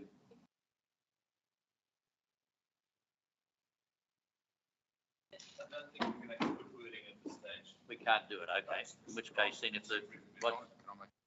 Yes, please, of course you can. That should help you. Yeah, through your worship, I think if we can't impose it, picking out what George said, we can request it. So it's perfectly fine putting in the resolution that council requests this as a condition. That's fair. That's Perfect. good. I'm Okay. happy Happy to have that wording? Thank you. All right. Thank you, David. Right, hang on. Just let me get this finished. I'll come back in a second. Right, mover and seconder. We happy that it be requested? Thank you. Kelly. Thank you. I just highlight how moved by Em that we're covering this paper today. We've had a deputation from one side of the argument onto the other side. We've had numerous number of emails, but I'm not sure if all elected members had a chance to read them. Many of them end up in the junk email folder. And, you know, the agenda came through at 10:30. Luckily, I was awake and I quickly got into it. And I was really shocked that this paper was on the agenda. And in the decision-making matrix at the end of the report, it gives no consideration to the other hapu that are opposed to these to this project that want to work on this project. The Residents Association has not been engaged with our recommendation coming today, and the That's not. the hub, it is true. The hapu of Ngāti Rangi, Ngāti Mau, and Ngāti Kina ki Makaka are not happy with the recommendation that's before us today, and I vote that I move that we leave it to lie on the table until we've had time to give them an opportunity to do a deputation to council as well on this issue. We've spent a lot of money, well not us, but Farmers Holdings have already invested a lot of funding on this project.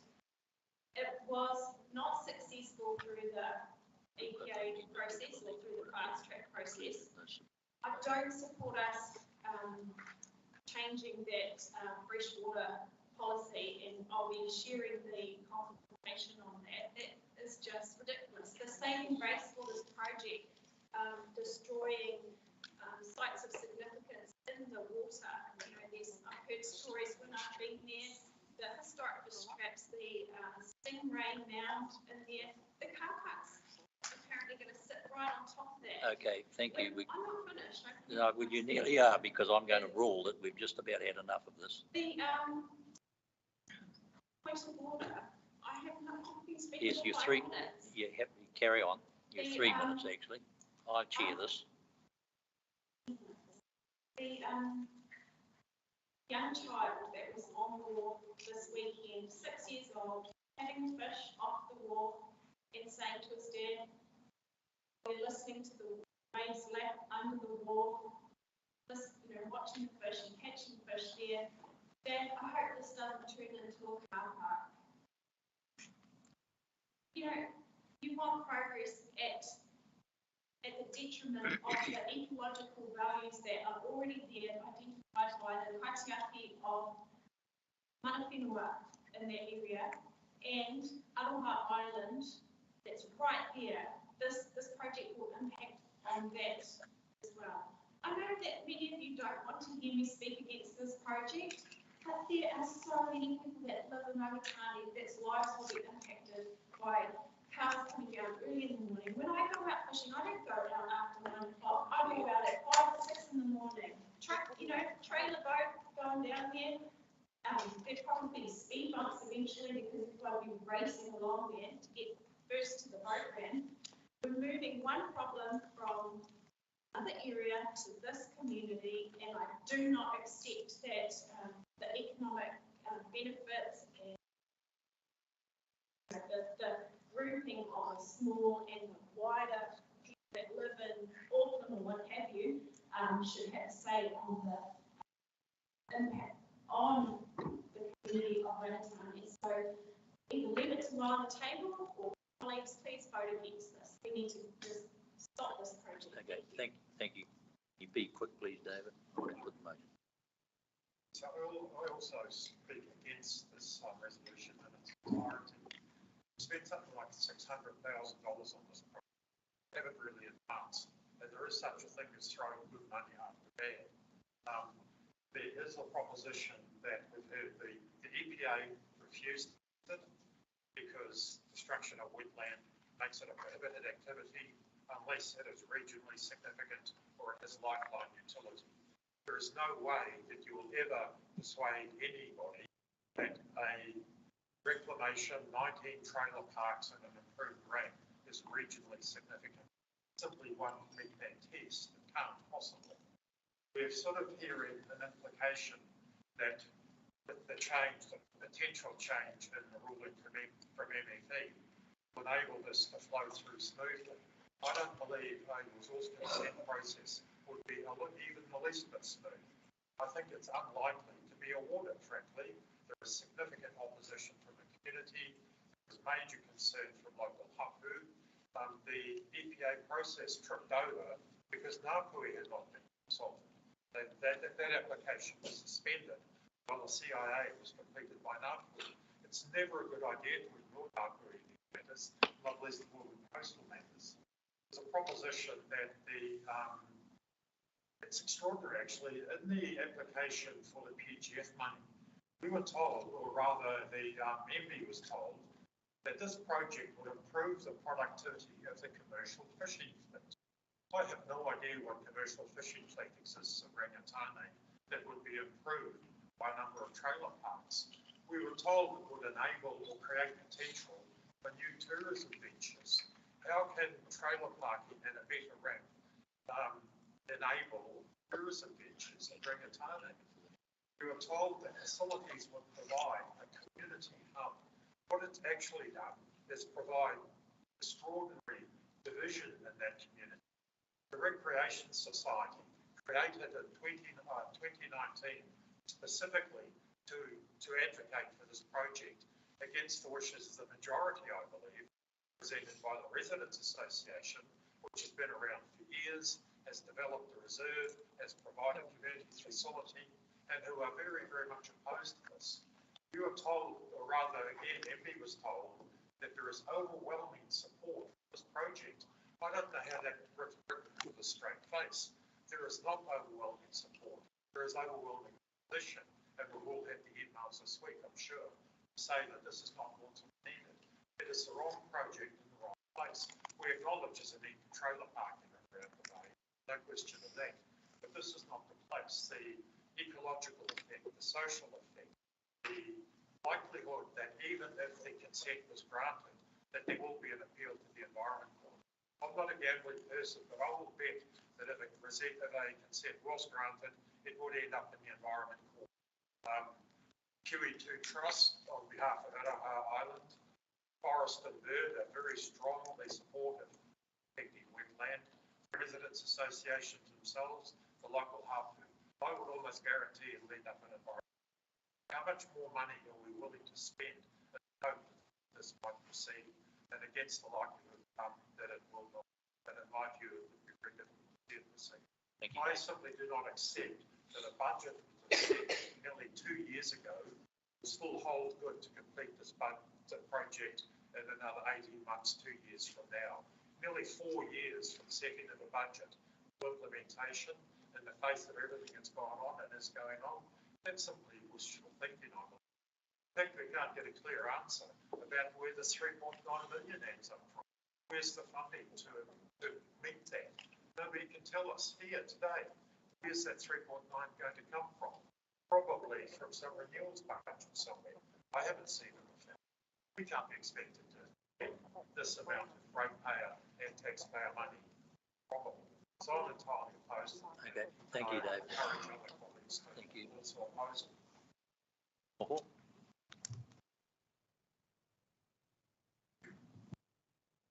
Thank you, Mika. I'm speaking in opposition to the recommendation, and I do so for a number of reasons, but one of the main reasons why I oppose this is just, I'm really sorry for this community because it's a lose-lose situation for a significant part of this community, whether the outcome said for this community is. I definitely take it and I appreciate the about the safety concerns. I want to find a way forward to address those safety concerns and also the safety concerns, cultural desecration, and everything else that comes with it. This project was to go ahead. Respect to Ngāti Iwi, is Councillor Stratford mentioned I'll just declare title found out about here. Historic fish traps that have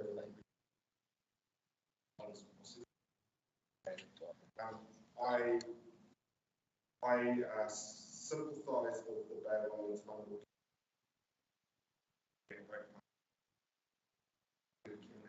and we are pushing for some, but it's a lose-lose situation. Can I just say that this report goes back and re-mentioned the different sides history of the project, and I'm really upset that it doesn't also include that part of. I feel like it's a little bit lazy report on it. It's on the compliance requirements where it state the possible implications from modeling how long you've been decision making. It says no specific implications that have not previously been. I'd love to see those previously considered implications mentioned in the other implications from modeling.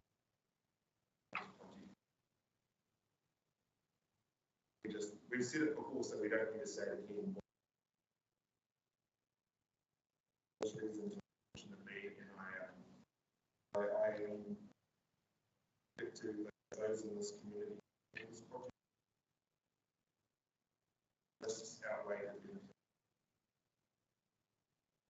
Thank you, Councillor Collard. Yeah, I probably need to register my opposition to this as well. I think that David used a terminology that wasn't quite right. It's probably the right idea. I've taken a great deal of notice of respondents' form of emails that I've received over months, not this week, in terms of and also presentations that we've seen. So just that I certainly feel for the residents in the area.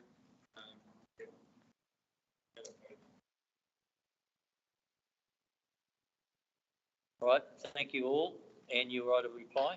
Thank you, Your Worship. I can just imagine that it's not working.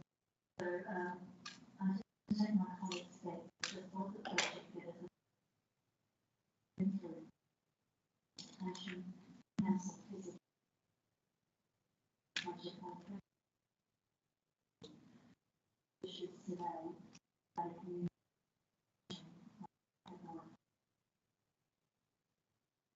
A number of emails and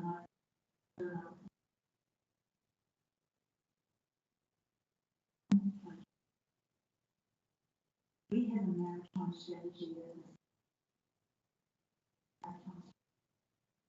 is just would like to remind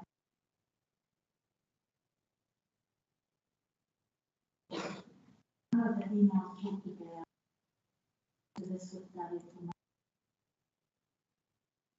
it's not evident.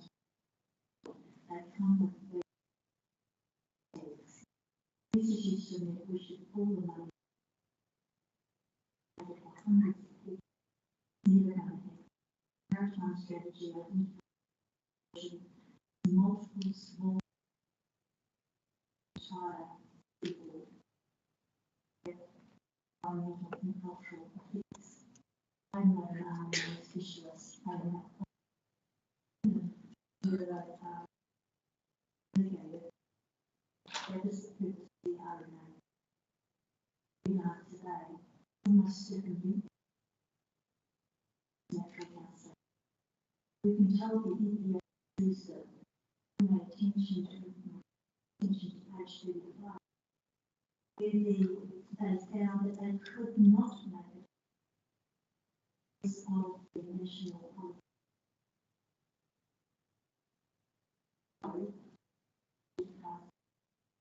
So an RMA panel has not had the time to sit down and hold the constituted resource consent where all parties, for and against, can come to the table and think about this case as a weighted equally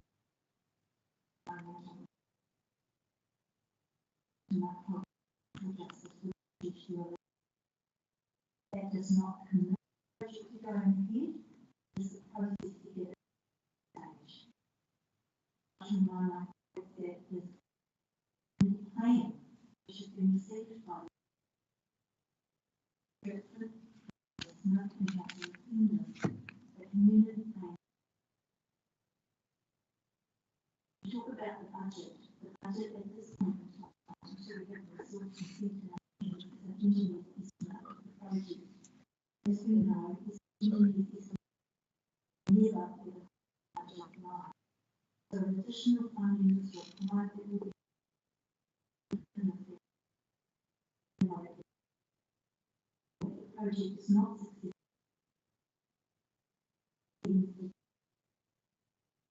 That this will be for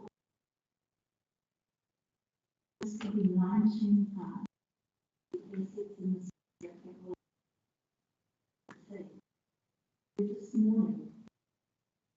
And I contributed here to the oranges that and is the same throughout the entire seaboard.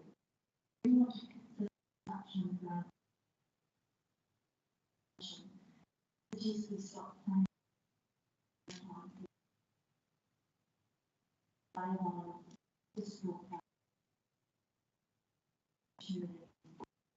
there is substantial evidence for receiving back on my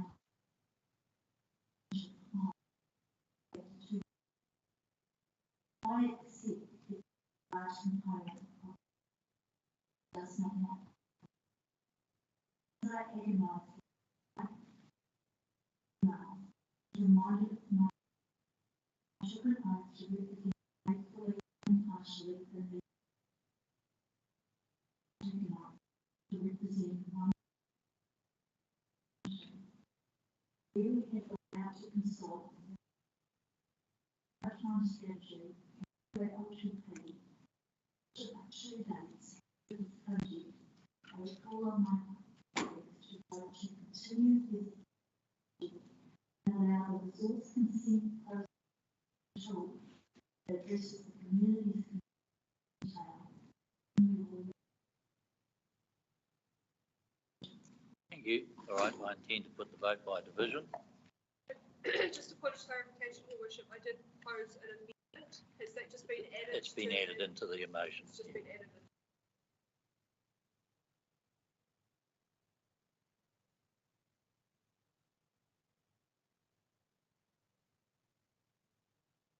Favour? Amended? Opposed. Councillor Pollard? Opposed. Councillor Lee? Favour? Got it? Councillor Smith? Councillor Stratford? Stephanie? Councillor Busich? Motion is lost. Okay, thank you all very much. I will take advices to where to from here as we progress. Thank you. Right, we will now come to, I'm going to adjourn for lunch in another 20 minutes, 12:30. And so we will go to item 40. Committee recommendations, also moved. Do I have a seconder, please? Thank you very much, Councillor Smith. Get my run sheet right. Okay, are there any comments that anybody wishes to make on this? Sorry? I thought everything else was too.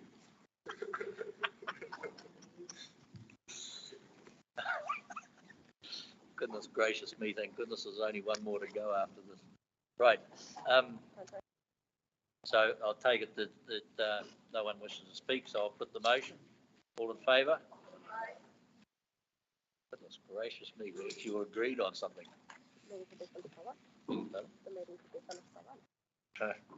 Yes, it could.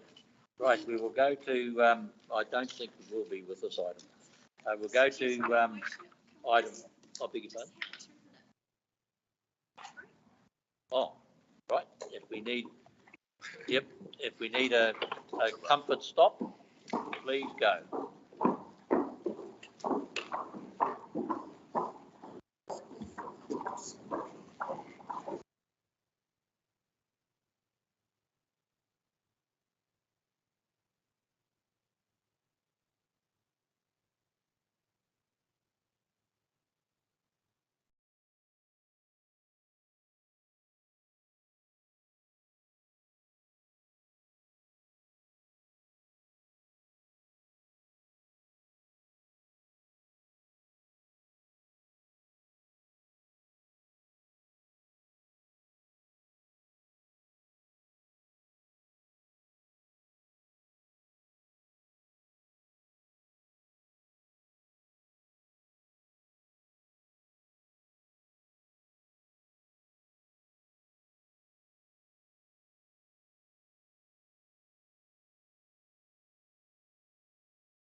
away so much money on the government shovel. But anyway, be that as it may, we will now come to 6.4. Also move. On page 55, moved by Councillor Court, seconded by Councillor Stretford. The motion is. Chair, do you want to make any comment? I'd like to ask Calvin to comment on this, Your Worship. You'd like what, sorry? Calvin Thomas. Okay. And then I have a question, Mr. Chair. Through the chair, I'll just explain that this is a primarily procedural paper. It's similar to the equivalent paper approved by council at the same time last year to fund the 21-22 maintenance activities. The award of contract of separable portion 2 for the period of 1st of July 22 to 30th of June 24 was approved by council via Infrastructure Committee recommendation in November 21, and that has been actioned. The budgeted values quoted in the paper are approved by council via the LTP and annual plans, and no unbudgeted funds are requested as part of this paper. And approval of these recommendations effectively allows staff to raise purchase orders to continue planned and contracted maintenance activities. Thank you for that. John, you wanted to Just a question, those increases are in keeping with what you'd expect? So they're not overly high? No, through the chair, those increases reflect the values in the LTPs. Yes. Maddie? Might just need to use the microphone. Maddie, please. Can you pass it over? This increase that you, it's quite large. More than, for instance, 63 million. Would be correct? Through the chair, It's about that. B is an increase of 34 million. Look, Gavin, I'll tell you right now, that's Calvin. not the issue. That really, the amount of money that we're going to increase is not the issue in regard to maintenance of our roads. The issue we have up here, particularly in the northern one, is how we maintain our roads. That's the issue. How badly our contractors are maintaining our roads. It's a shambles. I'll give you a good example. Several weeks ago, you need to listen to this, Anne. Several weeks ago, there were so many potholes in Spain's Road. It was diabolical. Fulton Hogan got a sniff of it. They arrived with a truck full of metal, 2 or 3 guys with a spade, shovel, and they put this metal over the potholes. 2 days later, the grader arrived and graded the road. So the work they did on their potholes was just a waste of time. Just a waste of time. We look at the RFSs that come through, the many RFSs that come through. They are not acted on quickly enough. Sometimes it takes weeks. And people have complained to me and come back, they put another RFS, still.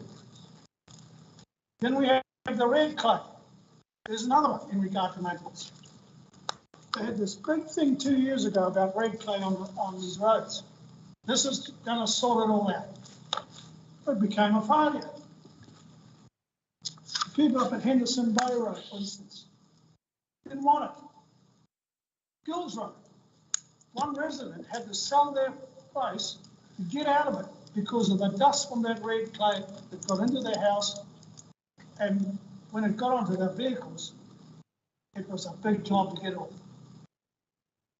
So I got no option but to actually support this, hoping that, we may have some improvement, but at the same time, I got that feeling that money, extra money that we're spending is basically a waste of time, because it's the maintenance. It's the work that's being done, that's been poorly done. And if we get our act together, we wouldn't be spending this extra 63 million in the northern and 59 million in the southern extra. We're going to get nowhere. Think about it. Right. Any other comments? Just want to Kelly? Support this and note that I had similar concerns as Maddie. I wrote a big long list of things that I hoped that this increase would achieve, but then I found another report. 7.3. Yeah, 7.3, which isn't on our context page, so I'll save those comments for that section. But yeah, we have to support this. Thank you. Okay, other comments? If not, thank you. Dave. Certainly like to comment as well. I support a lot of what Liddy says in terms of maintenance on our road, which we're so very reactive, and something that we've said before. Our people are not necessarily looking for seal on their roads, but they certainly are looking to have them maintained, and maintained in such a manner that we don't have to go to the RFS challenge on a regular basis just to get them safe enough to drive on the right side of the road. I have been involved in a couple of recent times where we've gone to the RFS, fixed the potholes, it rained, they've come back, fixed them again, and finally after a month there was a grader and metal on the road at the same time. Awesome result, and I would refer that to Arafota Road, which I'm on from time to time. A job well done in the end, but those people aren't looking for seal on their roads, just maintenance to maintain a standard, not reactive to fix up problems that are just seemingly left until somebody complains. Thank you. Is this my right of reply? Oh, your right of reply. Okay, does anybody else want to speak? Dan, your right of reply, thank you. I've noted the comments from my colleagues, and I would draw their attention to item 7.3, which is coming up in the agenda, which is actually in relation to the maintenance of our network, so we can have that conversation then. This is purely an increase in contract value for road maintenance contracts in the LTP, and it has been workshopped. So this is just a pro forma paper. The real angst is going to come at 7.3.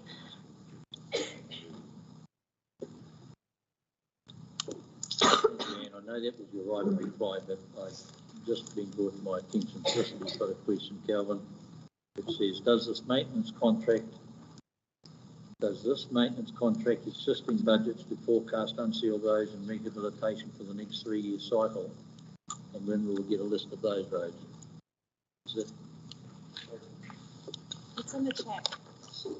So I'm not in the... Yeah, so the question is, does this maintenance contract exist? It doesn't quite read right. Existing budget to forecast unsealed roads rehabilitation for the next 3 years cycle, and when will we get the list of those roads? So through the chair, this is the funding for the next 2 years of the maintenance contracts, which is the existing contracted period of the maintenance contracts, and it is aligned with the revised budgets that council approved on November the 4th last year, following the NLTP announcements that came through when we came back to council with the revised budgets for assignment of local share. So it funds the core maintenance activities, renewals and rehabs.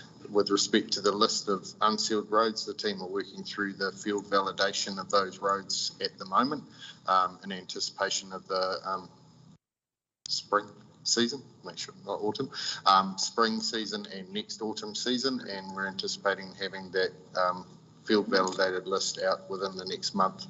We're also coming to Infrastructure Committee in early September to provide an explanation to the committee members on some of the contract obligations and details of what is and isn't part of the contract in terms of lump sum and ordered works and defects. So that would be an extra explanation for the councils. Thank you, Calvin. Do you want to add anything? All right, I'm going to put the motion, folks. Just thank you. And had a right point of order. Yes, point of order.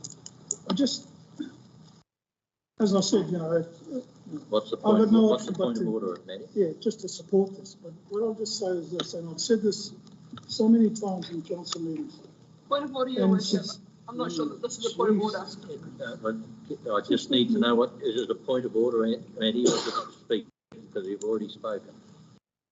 But what I'm trying to say is this, is that, you know, I'm a bit worried about this extra amount of money that's going to be thrown into Maddie, voting. it's not a point of order. Forget it. Forget it. It's not a point of order.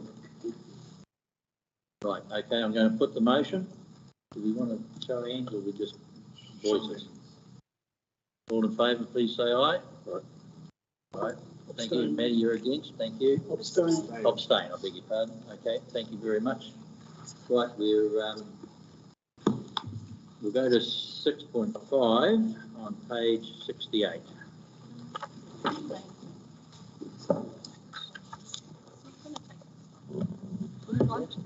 She's in favour. What's it even in favour? It's easy, this one. Right, do I have a mover, please? I'll move. Thank you. Do I have a seconder, please? Seconded, Kelly. Right, you'll want to speak to it, Anne, please. I think I'll take the report as read. Thank you, Your Worship. I beg your pardon, sorry. I'm taking the report as read. Okay, thank you. Kelly, you want to comment? Yeah, certainly.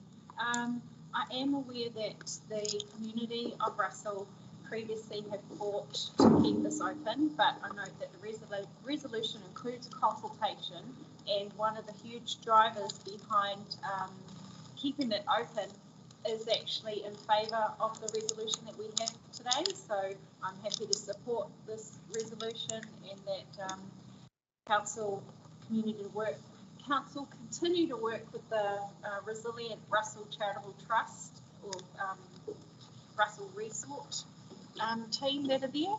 Yeah, thank you. David? Thank you. Just very briefly, yes, I'm happy to support this. Firstly, you know, in this instance, carrying waste a greater distance has an environmental benefit, which is against the odds. You know, I took some Sweden, but inevitably, you know, because of the age and the condition of the existing landfill. But I do share Councillor Stratford's concern. It needs to be open and proper consultation, and I'm just a bit unsure about the timing of that. If we're charging ahead and implementing something while we're also going through a consultation process, it needs to be real. So I'm just unsure about exactly how we ensure that the consultation is genuine and open and honest, that the locals get their chance to have their say, and that it gets factored into the final decision making. I'm just not entirely clear how that timing will work. Okay, thank you. I'll take Rachel and then John. Thank you, Your Worship. I just have a question around, and it doesn't relate directly to the resolution, but it's just thinking a couple of steps ahead. The question is to the Chief Executive in terms of the conversations that have occurred with the current contractor, and whether there are any opportunities to capture the innovation and resource that they have in the potential capping process, and what that might look like, whether there is any opportunity to be involving them in that, and if those are conversations that you're having. Through the worship, or through his worship, the question you're asking is, how do we involve the current contractor in that? There are, first part of that, one of the elements that was in that Better Off funding was around trying to improve the structures there to enhance the amount of resource recovery. At the moment, no real sheds, no real facilities. So they're struggling to actually recover some of the products that could be recycled, because once you get wet blowing around, whatever, it just becomes landfill material. So that was one of the elements. The actual capping, I'm not sure that they would be one of the key parties on that, because realistically it's transporting in the cover material and doing that, and then the facility is most likely to revert to, as covered in this report, most likely to revert to a transfer station. So they will be doing much the same, but without the landfill uncapping, or basically uncovering every day as that's where the consent comes in. Does that cover your answer? To a degree. Can I encourage you to have that conversation regardless? I recognise that they have some pretty heavy sustainability goals, and that Councillor Clendon and Councillor Vucic and myself attended a site visit with them where they discussed this matter in particular. So it would be great to know that you're having those conversations as part of that contract. Thank you. Thank you. Yeah, thank you, Mr. Chair.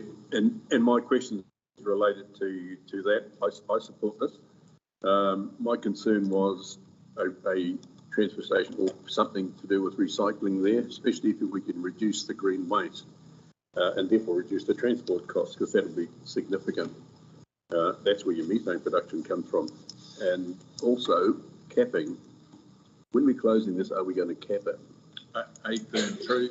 Through His Worship, the intent is you need to cap the landfill.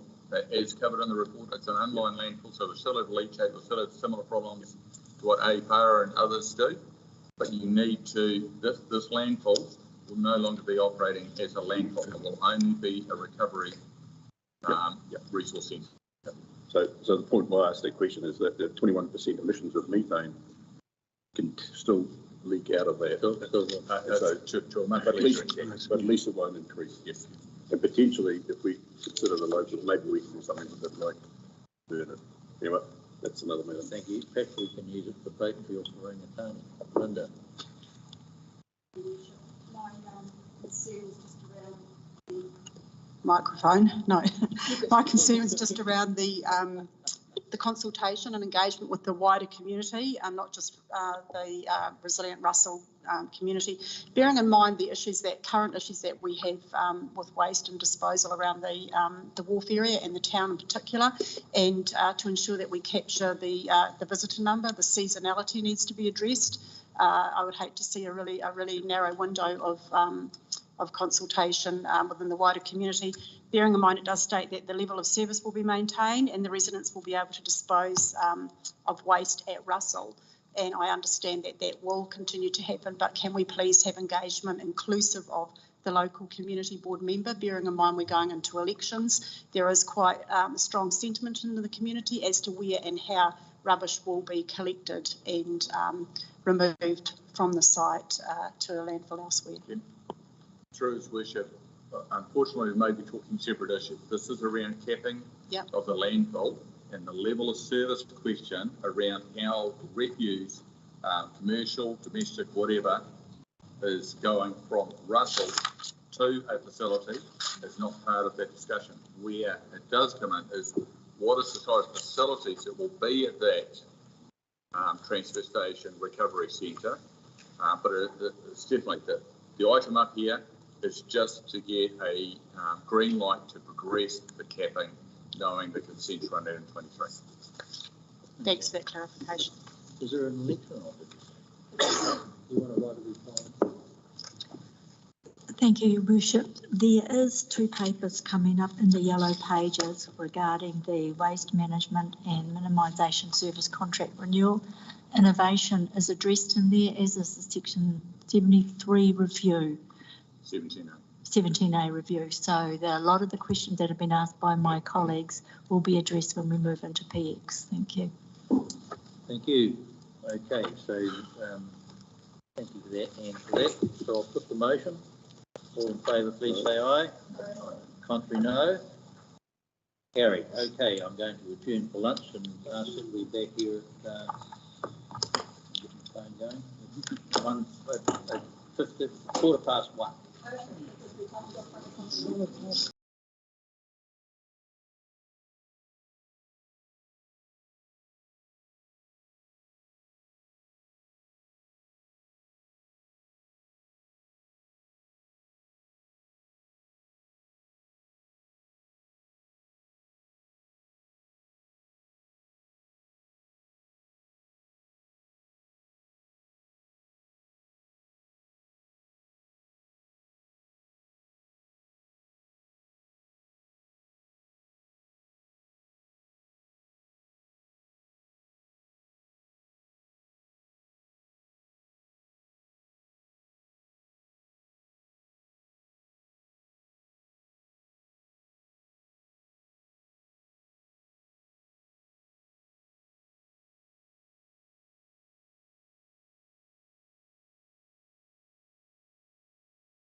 Resumed, and we're going to 7.1 on page 118.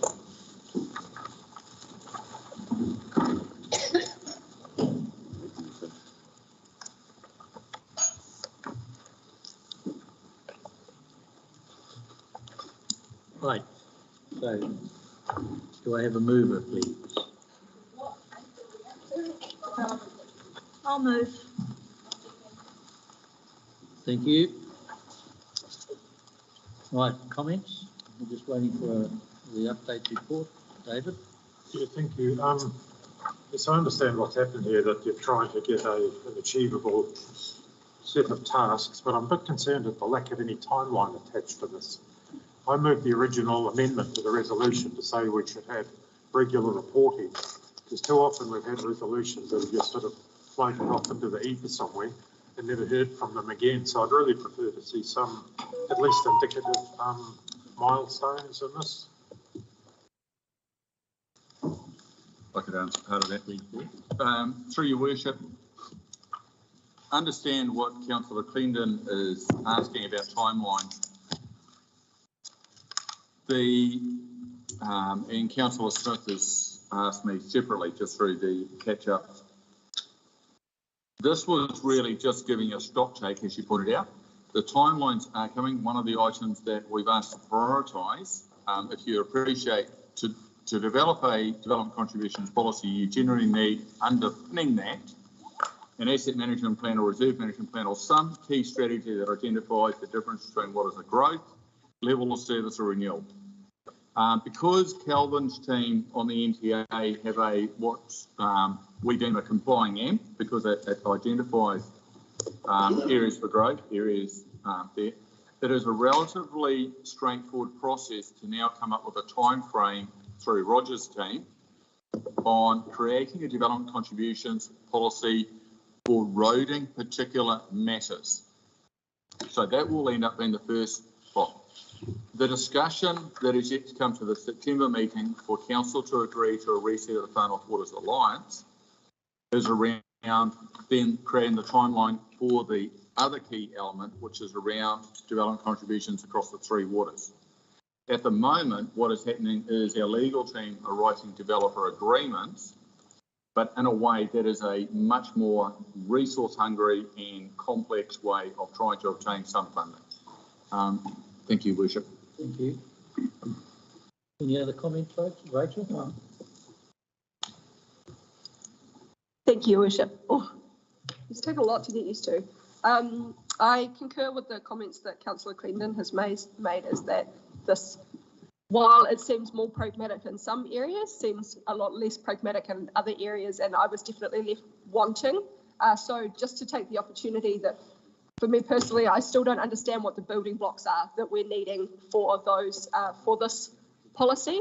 I don't know if that looks like a picture or a jigsaw puzzle with some puzzle pieces that we write what they look like or what that looks like, but I'm still not grappling what it is that we need for this policy and whether or not that's on track, because when I refer to in the past, we've had continuous assurance that it's on track, but we haven't understood what those building blocks are. And we've got that concern with other areas of the organisation as well. So that's probably just a little bit of feedback. Not a report writer, but it would be great to see what those building blocks look like. We will send through His Worship, we will send you, we did what we call a right track workshop on some of those, what the sequencing is, which is the timeline. We will basically repopulate that, unless Roger wants to add something to that. I just I have put some material up on the Legal Members Lounge. Oh. Sorry, live. And there are the outcome on the right page, that we ran, which has actually got the building blocks in there on that page, and it has the appendices as well. So at the moment, it's saying these things that we've done as appendices to go to this next piece of work, and obviously things like asset management plans, growth planning is in there. So I encourage you to go and look at that and provide some feedback on that page. Okay.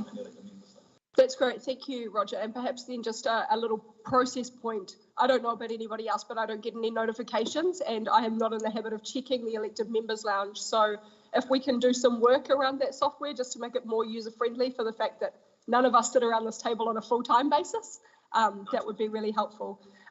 Your Worship, I just have one other question for the CE, and it was on the comment that you just made around development agreements. We've asked this question in the past, and I'm just wondering, given the time frame that keeps getting pushed out and the extensive amount of potential development that we've got going on in our district, is there any opportunity where elected members are able to, as a collective, provide input as to what our bottom dollar is with those development agreements? I recognise that that's a negotiation process, but I think that it's important that it reflects the governance values of the body in those agreements. So I don't need an answer to that now, but just planting a seed for consideration.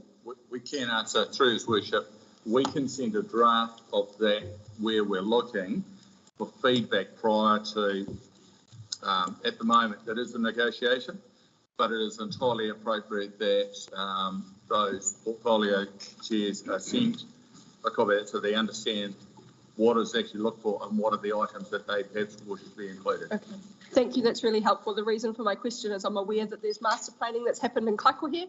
There's master planning occurring in Kaitaia. There's spatial planning happening in the Kirikiri Waipapi area. So I'm just looking for some assurance that those dots will be connected. Thank you. Okay, thank you. Any other comments? Not from me. If not, I'll put the motion. All in favour, please say aye. No. Contrary, no. Carried. Community Board update. Page 123. Beg your pardon. Happy to move. Yep. 123. My mind 151. Did you jump through? I did. I'm happy. Okay, you're moving, John? Yep. Second, please. Thank you, Dave. Right. Del and then Belinda. And then John or Moho. Can you hear me? Oh, okay. Thank you, Your Worship. Our meeting on the 21st of June would have to have been one of our biggest meetings this term, strategically as well. So we did do a number of funding applications during this meeting. We helped a number of groups, like the Far North Land Search and Rescue for $5,000. There was a Living Theatre Charitable Trust for $1,788 for a Matariki show tickets to Bald Angels to give out. There was also $1,200 to help Pampuri School purchase basketball hoops or poles. And $20,000, to the Te Hapua Sports Recreation Club. And that outcome was to fix their roof and septic tank at the Sports Recreation Club. So there was another $5,000 given out to the Eco Centre, who are champions in this space for recycling and the environment. And that was the funding applications. But the bigger part of our meeting was distributing money towards our Kaitaia Town Centre retail strategy. So this amount of money, $120,000, was given out for the KBA, who are the caretakers of this fund, to get this strategy done. So in that part of that there, we have actually asked in the letter of funding that I worked with the board over this, that around the reporting, to make it transparent to the public, that they are to report back every couple of months on that funding, how it's been spent and what the progress report. So that was a big piece of work that we did. And I'm really proud that we're actually doing this work for the future of our only town in Te Huku. and that services to Hiku. So for the future. So yeah, thank you.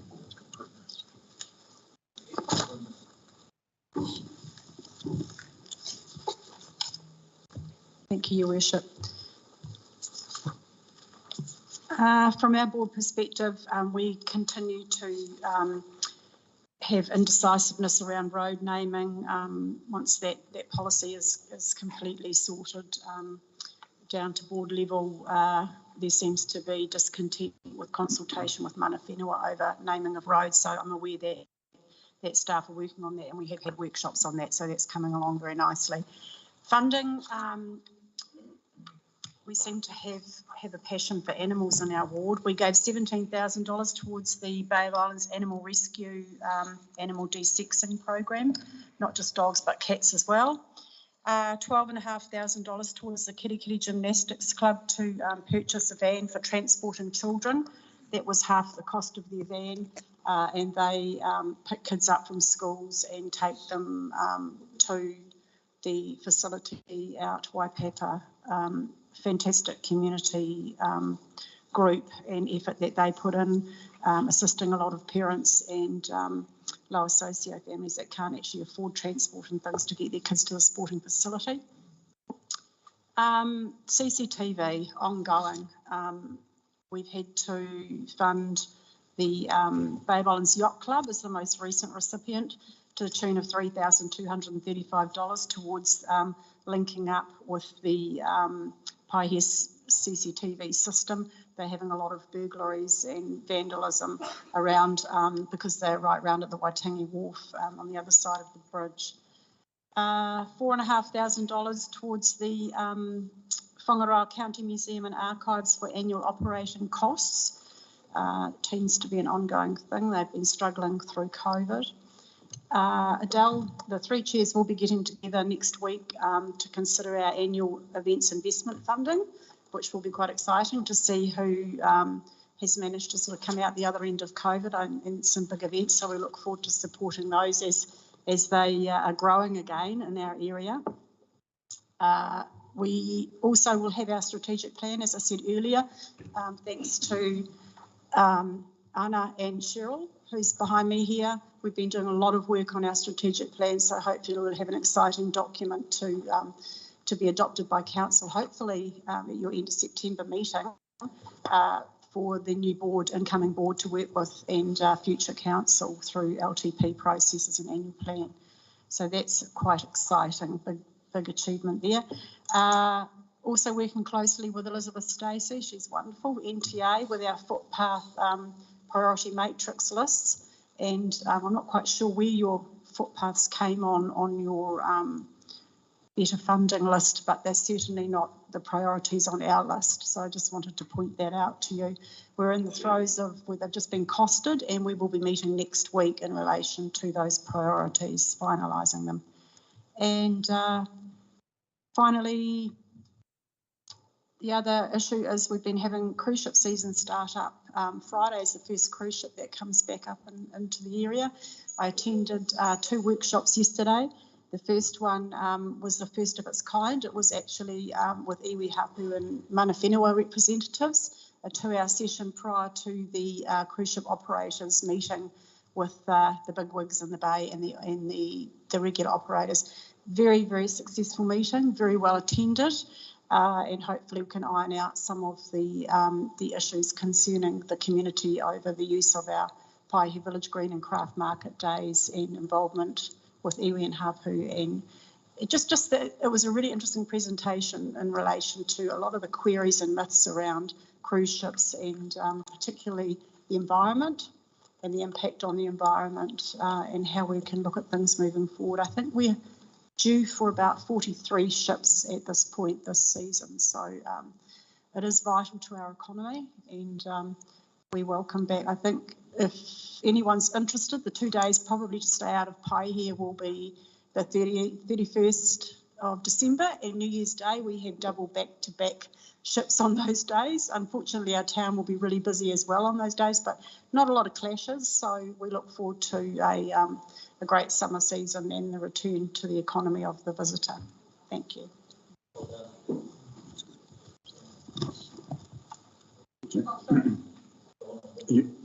You want to comment on, or do you want me to do? Oh, well, if you have anything to add, I'll just go through it really quickly. You'll notice that on page 133, it's highlighted in red there, there was a request for amenity of lighting around the Bahutakawa trees. And you see the comment there, refusal would consider. It'd be nice if the community board did get a response to that. And the only other thing I'd add is that it was discussed and therefore it came on as a non-agenda item, and it's just following through some of the issues that are causing trouble, and that's the Cctv Hall progress report, which is ongoing for a long time, and that community over there is really wanting to see that all move. Not happening. I don't know how many years it's been now, and the request therefore that did follow probably from that to get the progress report on delegations that the community asked for. Hall's been delegated to them, and that has not been happening either, and that's that request that's gone through. They're happier, I should add. There's only three things that really, as I raised before, that the community board pushed hard for in the last 3 years, and that was to have a better say over the footpaths, which is a lot happy about that. I think that's a fair comment. Moko can add to that.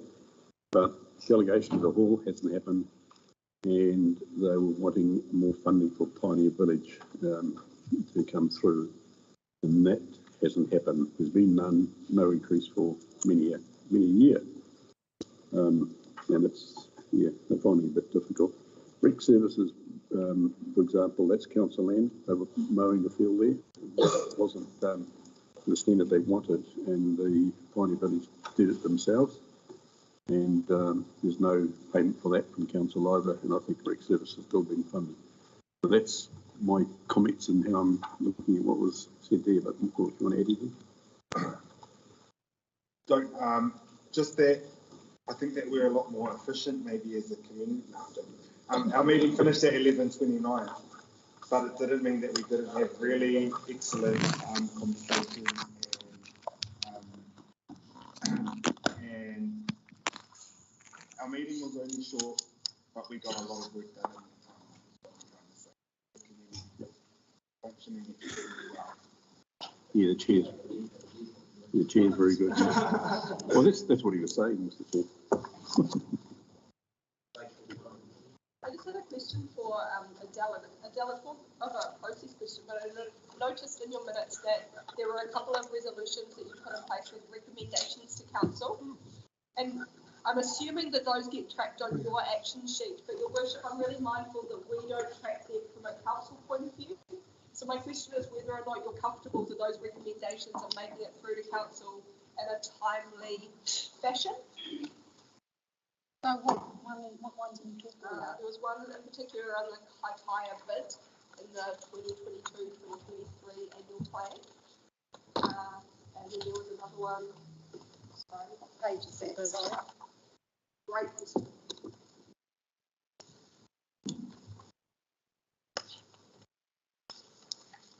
Well, I've just got to go back up on what I did right up to. On page 130, there was a recommend that council review the Kaitaia business improvement district target rate. And then also the one below that recommends to council that the process for a new long-term lease commence now. Right. So those are two recommendations to council. We haven't obviously seen those as yet, so my question was whether or not you're comfortable that you are able to track them in a way that they won't get lost. Well, the actual, the one for the Kaitaia Business Association is a yearly amount, targeted rate, that actually had to be passed, ready for the annual plan adoption.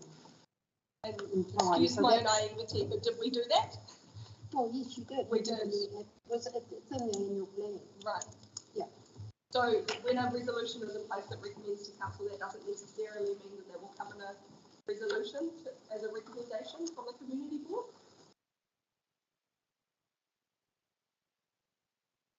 It does depend on those.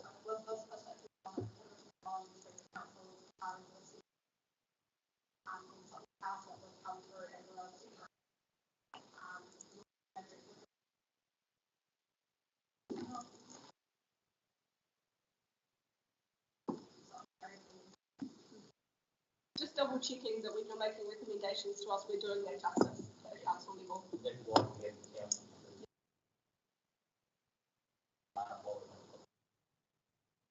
Good, thank you, Mikata. On page 129, the Te Hiku Community Board has named a number of private roads.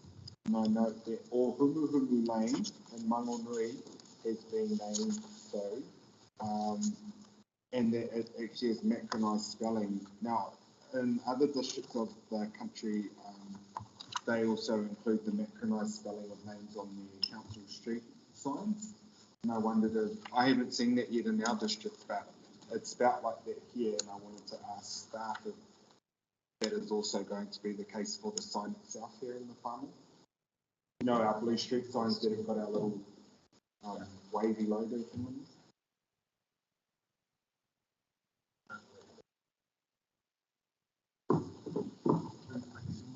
Through the chair, I'll go back and confirm with the team, but my understanding recently updated the sign standards to reflect that spelling. Thank you, Your Worship. I just want to make an observation in regard to CCTV. His Worship hosts every Thursday morning at 8:15 a Teams call with representation from the majority of businesses in the far north, MB, far north, Northland Inc., sorry, and a few other players. CCTV comes up a lot. Andrea Panther, who is the chairperson up here in Kaitaia, is putting together a program with a paid facilitator to corral all the CCTV camera applications in the far north, put them in under one umbrella through the Proceeds of Crimes Act. I just signal that because I see the Bay of Islands Whangaroa Community Board has funded the Bay of Islands Yacht Club. So in the future, it would be really good if we could link them all together to central monitoring and rather than this individual funding.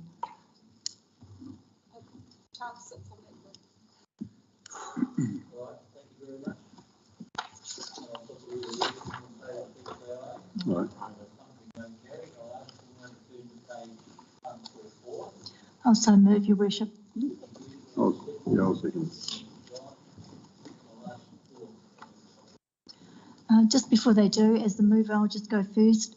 This is a significant paper. I can't even begin to emphasise how significant this is. So I hope you've all read it and you really appreciate what this paper is signalling for you. Calvin and Dawn are going to speak to it.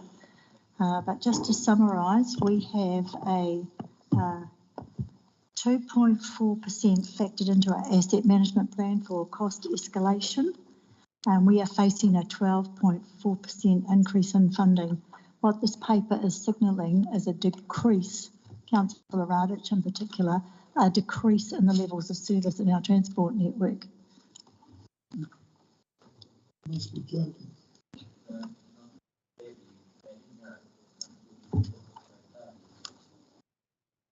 Hospital Pass, Dawn, it's all yours. Through the chair, just reinforcing Councillor Court's comments, this is something that is impacting not just the roading industry, but construction industry as a whole nationally. Historically, our escalation rates have ranged between 1% and 2%. This year is in the vicinity of 12%.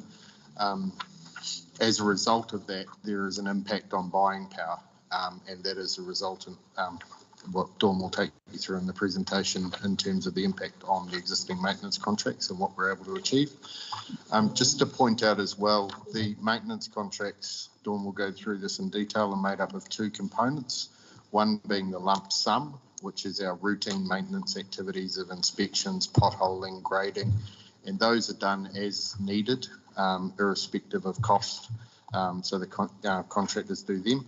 And then there is ordered works, and those are where we have discretion based on priority to undertake the works that have been identified as defects.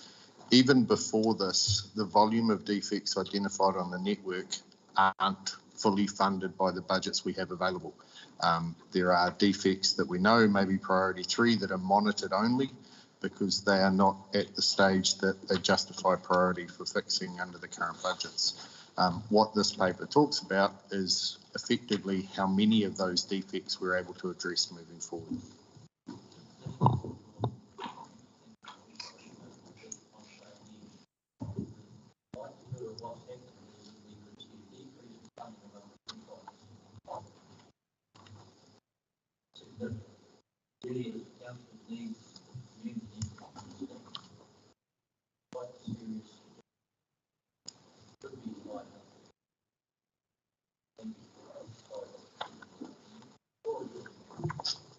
Thank you very much.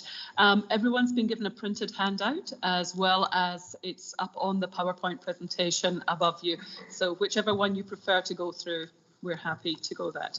I will try and keep the presentation as short as possible.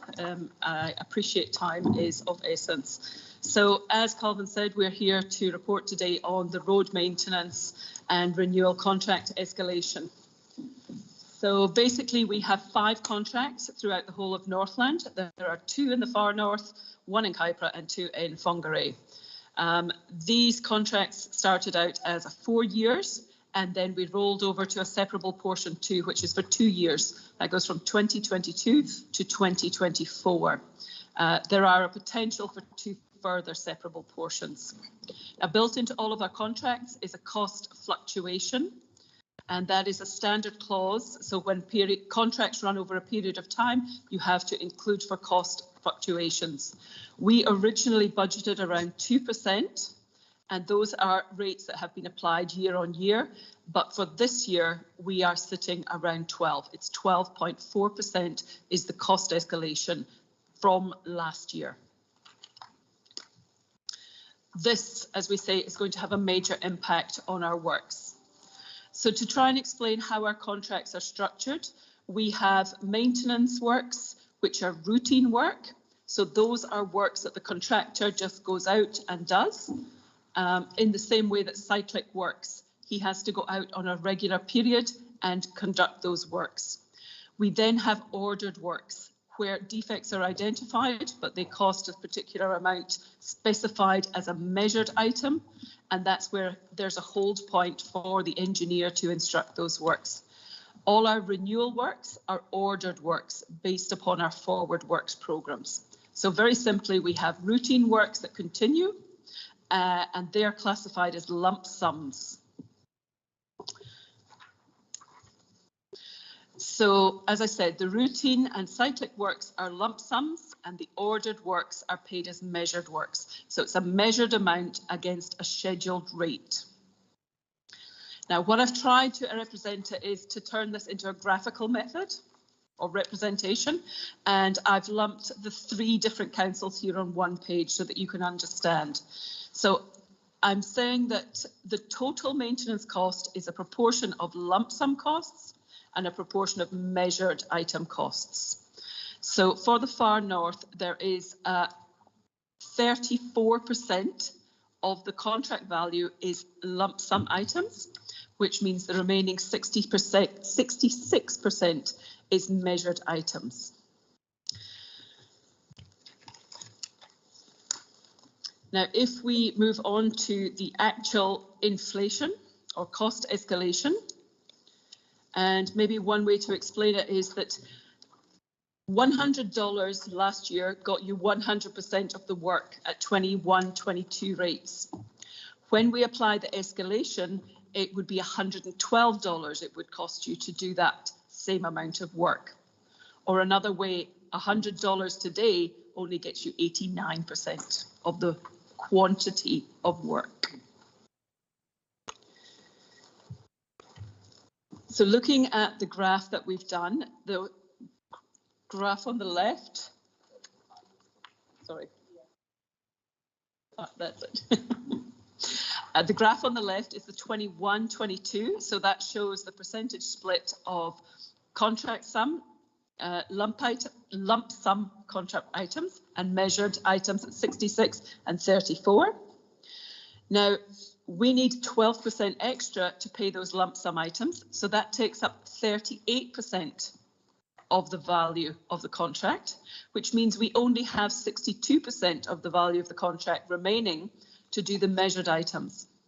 And as we said before, we do not get 100% value for that work. So the reality is we are getting a reduced value of the quantity of work for that.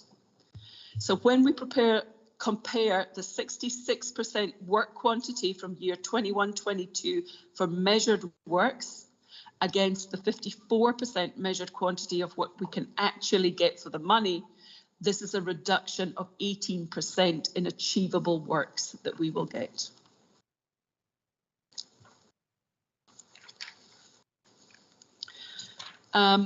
The impacts, basically with a 12.5% average escalation, we are going to get, and I've averaged it because this presentation goes across all councils, was a 15% reduction, but for the far north that is 18% reduction, and this is going to impact the level of service that we can achieve. I've got two further slides to try and give an example of what that is. So, for example, our bridge renewals. In the far north, we have, I've got to get the numbers right here. 732. 732, thank you, and number of bridges. Our bridges, they generally last for 120 years, which means that we need to renew on average 6 bridges a year going forward if we wish to maintain the bridge in the current state. We have two options now. We either continue to renew the 5 bridges that we've got programmed for this year, 2 of which were deferred from last year, and that means we spend 18% more money, so something else takes the hit. Could that be sealed roads, unsealed roads, drainage? The other one is we defer the bridges another year, and that pushes them out even further and causes a problem down the line. The second example I gave then was on this unsealed road metalling. There are over 200 kilometres of unsealed roads that are estimated to be treated with metal in 22-23. If a direct reduction of 18% were applied, that means that 36 kilometres of roads would not be able to be treated due to escalation. This will impact the level of service. The final slide, there's just a comment at the bottom, is that we are moderating all the risks of the work programmes to try and establish which is the best way going forward with the reduced availability of works that we can achieve.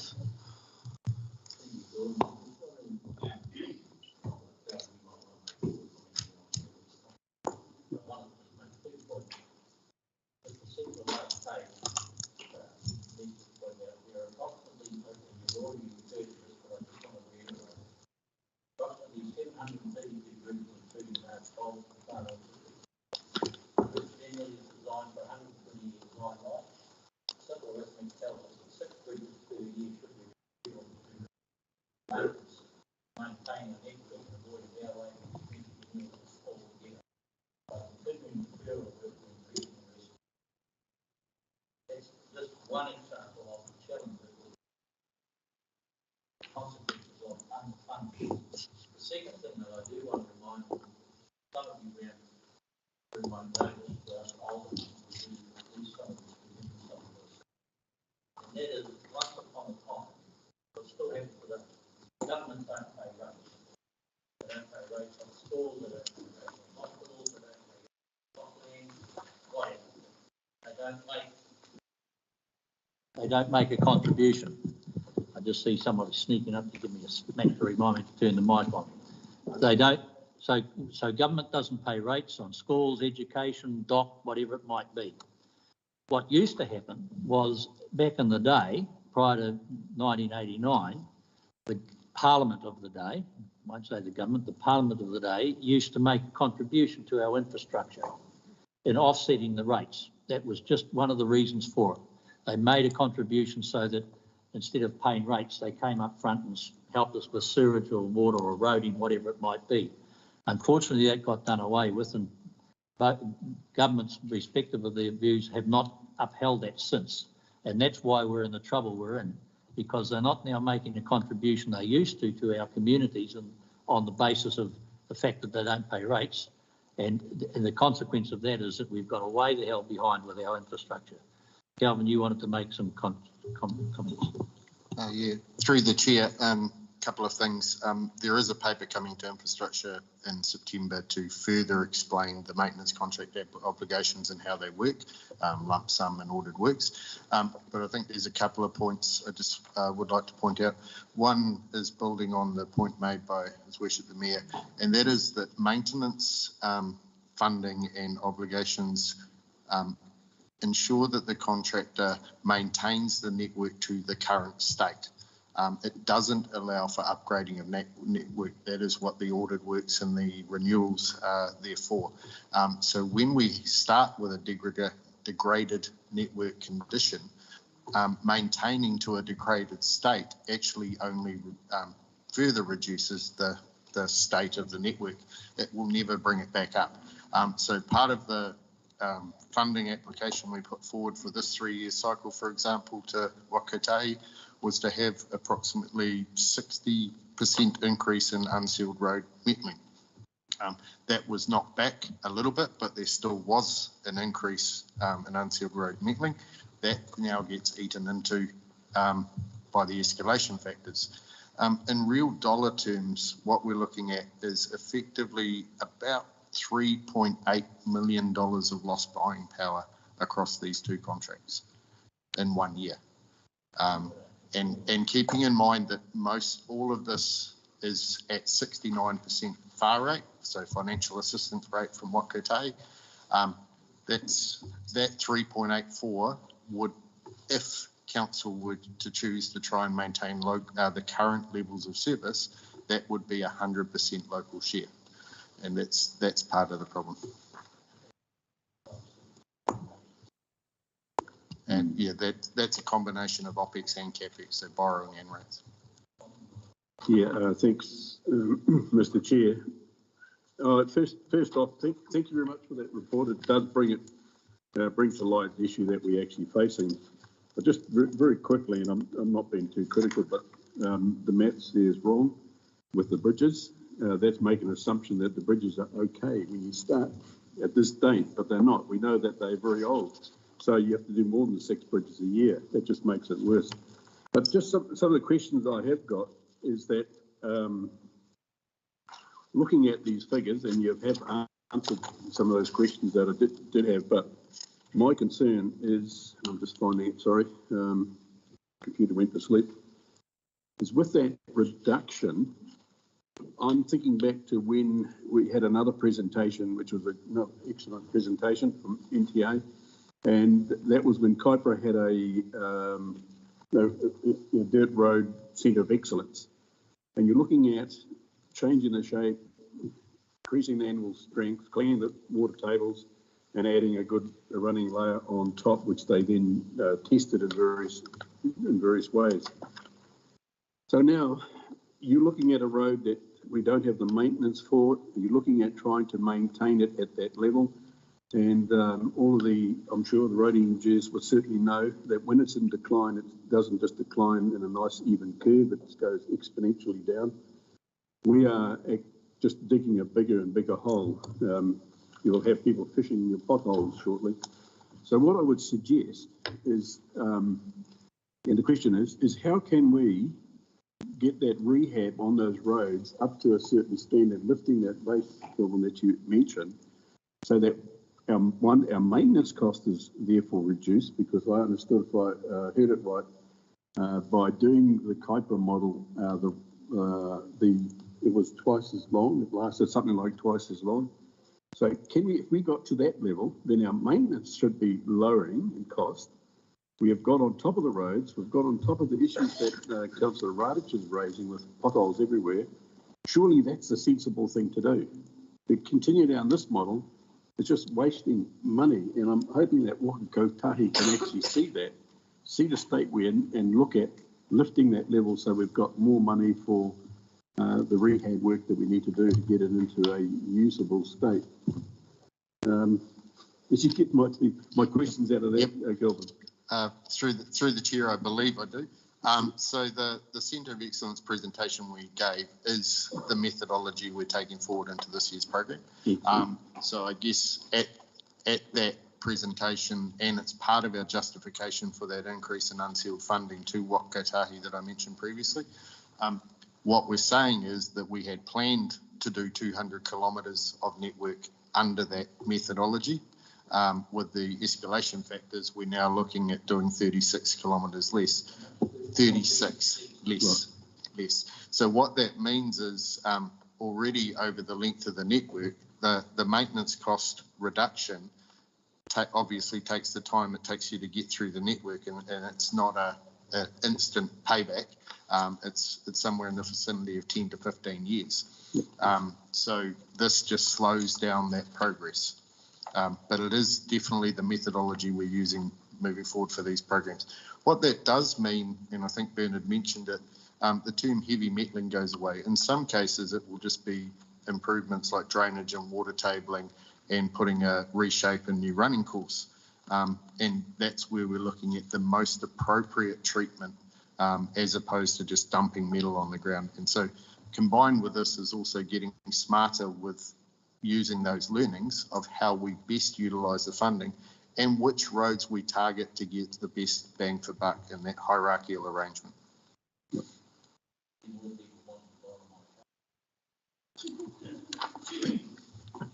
Thank you, Your Worship. I would draw my colleagues' attention to the first bar graph, and you will see on there Whangarei percentage of measured items and contract sum 86%, Kaipara 76%, Far North 66%. The reason ours is low is that we pay a premium for the Far North. We pay a premium and the contractors build that in, and it's partially recognised in the FAR rate, but it's a premium because of our remoteness, the size of our network, the cost to transport materials. I've previously reported to my colleagues on where we landed in the National Land Transport Fund allocation and how our program was moderated down. And the only saving grace that came into play at the 11th hour was the government tipped in $2.5 billion into the National Land Transport Fund. But that's a loan, and it's a loan that needs to be repaid. So the money that is coming into Waka Kotahi, and it's a fully hypothecated fund, is diminishing. Our costs are rising. And despite the Centre of Excellence and the Page Green methodology that we're rolling out, our network is already in a significant deficit and will continue to degrade. When we workshopped this at our roading portfolio meeting this week, we talked about what the outcomes from a reduced scope of work on our network might look like. And some of the things we came up with were further weight restrictions on bridges, but all that does is push traffic onto other roads that are not designed to take them.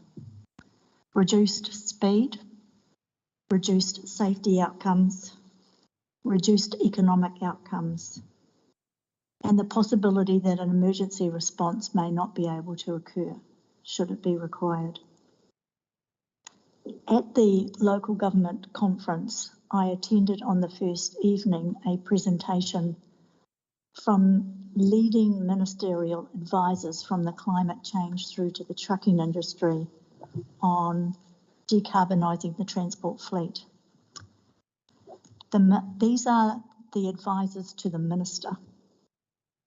They said we should further reduce the fees to people who transition to electric or hydrogen vehicles. At some point in the future, we are going to have a conversation around how we fund the transport task, but we are not there yet because the road is fine. The road is fine.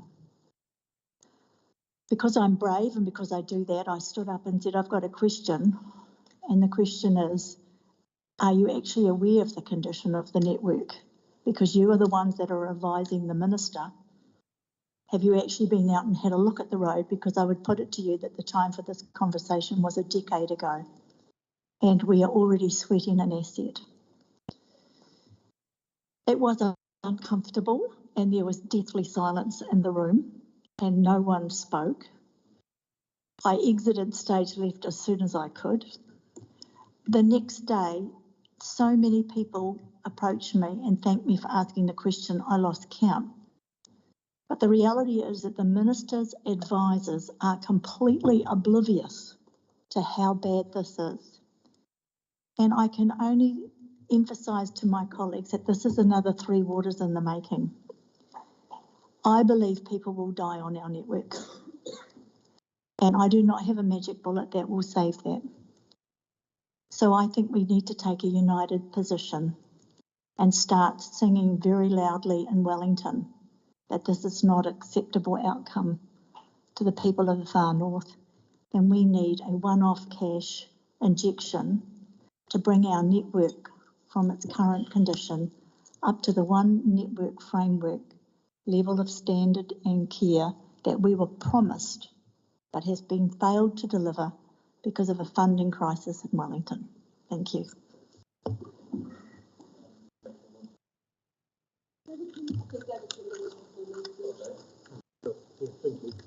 Yeah, I agree with Andy. I think they're oblivious to the state of their roads. I went across the Rowaney yesterday and then out to Oppenoni.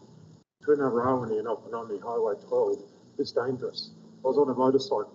At one point, the bike became airborne. I wasn't speeding. Unusually perhaps, but I wasn't there. I'm halfway around the bend, the road just dropped about this much, and the bike literally took off. I've been doing this stuff for a while, so I survived it, but that's exactly the situation where these, single vehicle accidents can occur. Could happen in a car. You lose traction with the road, you're in trouble. And I don't think they understand that at all. We're constantly told, oh, it's all wonderful, we'll all do a bit more next year, but that's not particularly what I was concerned about. Is there a ray of hope anywhere in the fact I'm imagining a lot of this increase is because of the fuel price going through the roof, which obviously discourages people from driving, therefore the income goes down. So it's a unholy sort of a spiral. But given that prices do seem to be on the decline a bit, they've gone down quite significantly, at least since sort of June. And if that continues, might we see a little bit of relief on that 12.4% perhaps? Ray of hope? Through the chair, this escalation factor is applied to the contract for this current year. Beyond that, next year's escalation factors will be calculated on top. It's highly unusual for them to go down. So this impact is effectively embedded. We are, however, looking at with actually conversations with contractors about the viability and sustainability of these contracts post this 2-year separable portion. There is a lot of volatility around traffic management requirements, around the escalation prices, and scope in general of expectations.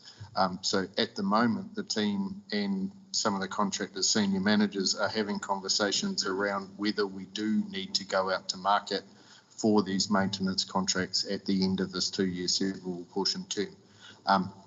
Given that, and knowing the uncertainty that we're going through at the moment, that in itself is a risk, because contractors will price in risk to their contracts for what we're seeing now as uncertainty.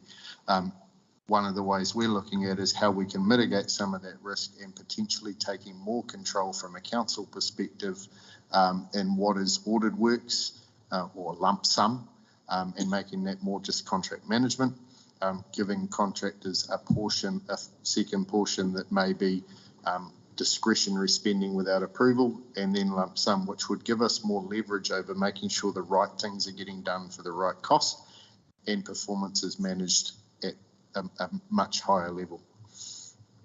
But in effect, the costs that we see now are costs for now and into the future. With respect to the funders, and Councillor Court mentioned, One of the other impacts, obviously, that's happening on Whakatahi is the half-price public transport, the reduction in rucks, the reduction in the discount on fuel tax. All those things are things that feed in to the NLTF. And because those revenue streams are reducing, it's compounding the people not travelling the same kilometres, and it's compounding the uptake of electric vehicles.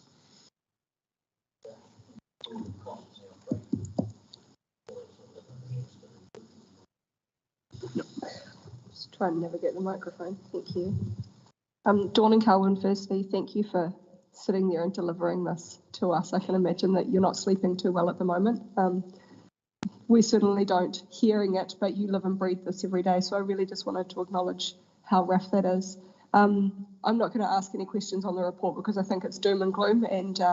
And Councillor Clinton, with your question, you've just highlighted that this is a tsunami that we've been facing for the last 30 years due to a funding system that's not fit for purpose.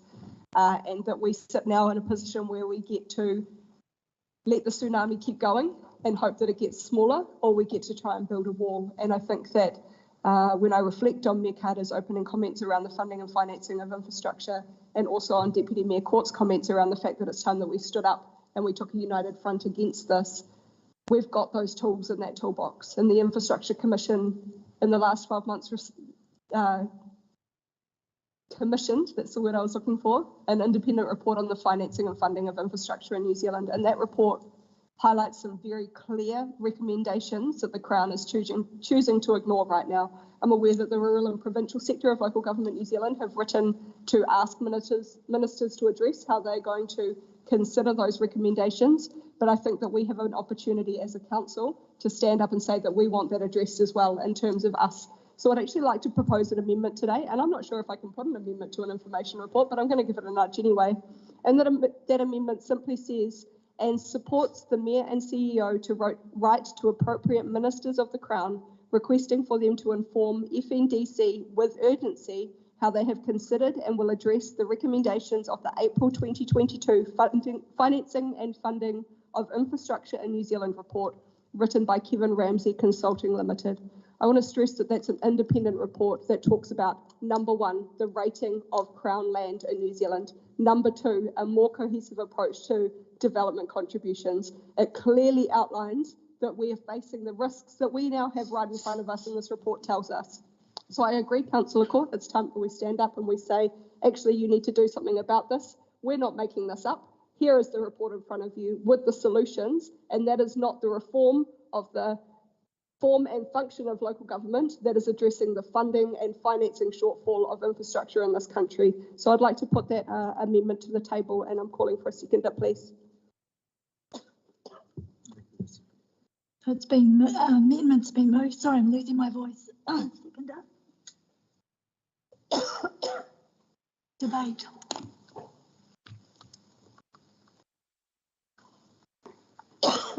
Timing.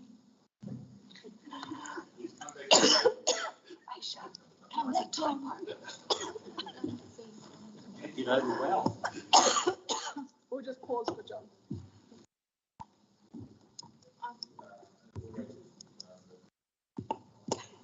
You're welcome.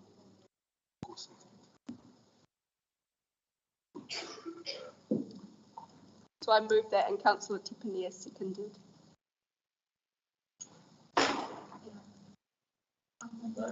I'm happy to support the amendment, but I'd also like to talk to the report.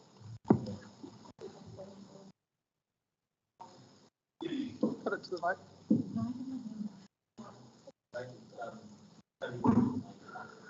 Yeah, so I'm happy to support that amendment, but I haven't had a chance to talk to the item yet, so can I do that now? Thanks. Some of the issues that I was going to raise in the previous report about our roading issues, it's appropriate to raise now. So we're going to be we've got the roading condition is in a deficit state now, and we're going to have a reduction in, what was it, 18% of works across our network. That's our local roads. But what I'm seeing is the expectation that residents are the auditors, are the reporters of, what looks like poor maintenance. I'm seeing when grading is done, sometimes the cutting is done so that the any stormwater mitigation or water tables that are in place actually get destroyed in the works that the operator is doing. And I'm seeing a number of private properties, stormwater flowing onto roads, so gouging them out. So, and there's nothing being done to address this. I'm seeing roads with metal going into private properties, unsealed roads, gouging out across unsealed roads into the neighbouring property. What a waste of money. That's this money that we're discussing because of poor performance. So yes, there's an issue with funding. Yes, there's cost escalations. Bitumen is, I can't even remember how much that's gone up in price. We've got road sign vandalism happening, not just on the state highway network, in our local communities, people going around running over these signs. That costs money. That comes out of this budget as well. And as I said offline to Calvin, I'm getting sick and tired of contractors telling our residents that we did not put the money into the budget to upgrade their unsealed road. We did. We planned to have that money. We planned to upgrade as many as we could with the money that we'd allocated.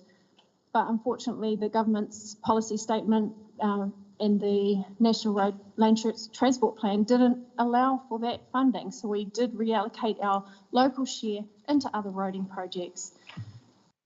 We could reprioritise our roading projects, but we have locked into a lot, we've locked into the contract. So our hands are tied, I feel, unless Calvin and Dawn can say, no, there's an opportunity here.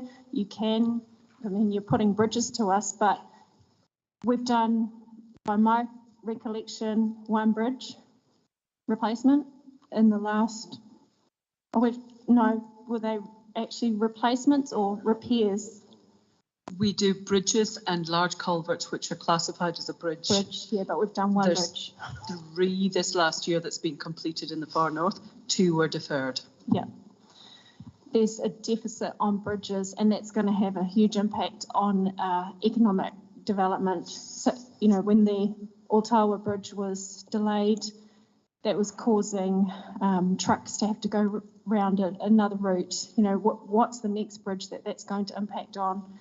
So we can't reprioritise that, but we do need to have a serious conversation about the performance of contractors. Big time. Yeah, and for Dean's team, stormwater mitigation, enforcement, private properties, stop the water going across our roads, and us stop the metal from being washed down the drain. Kia ora.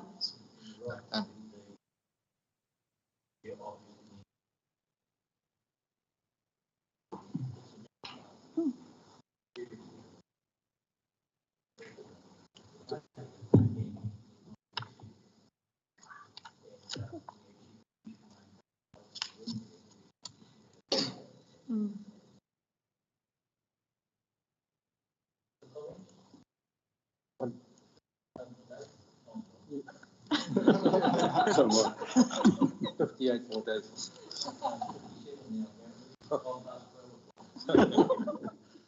Yeah, just the comment that if something doesn't change, we're going to have unpassable roads in some cases now. We're seeing some very, very sad looking roads that just around Kaitaia, not going out looking for them, just in the travels around. So we've got some major problems in that area, which we're going to require some major thinking as to what we can do.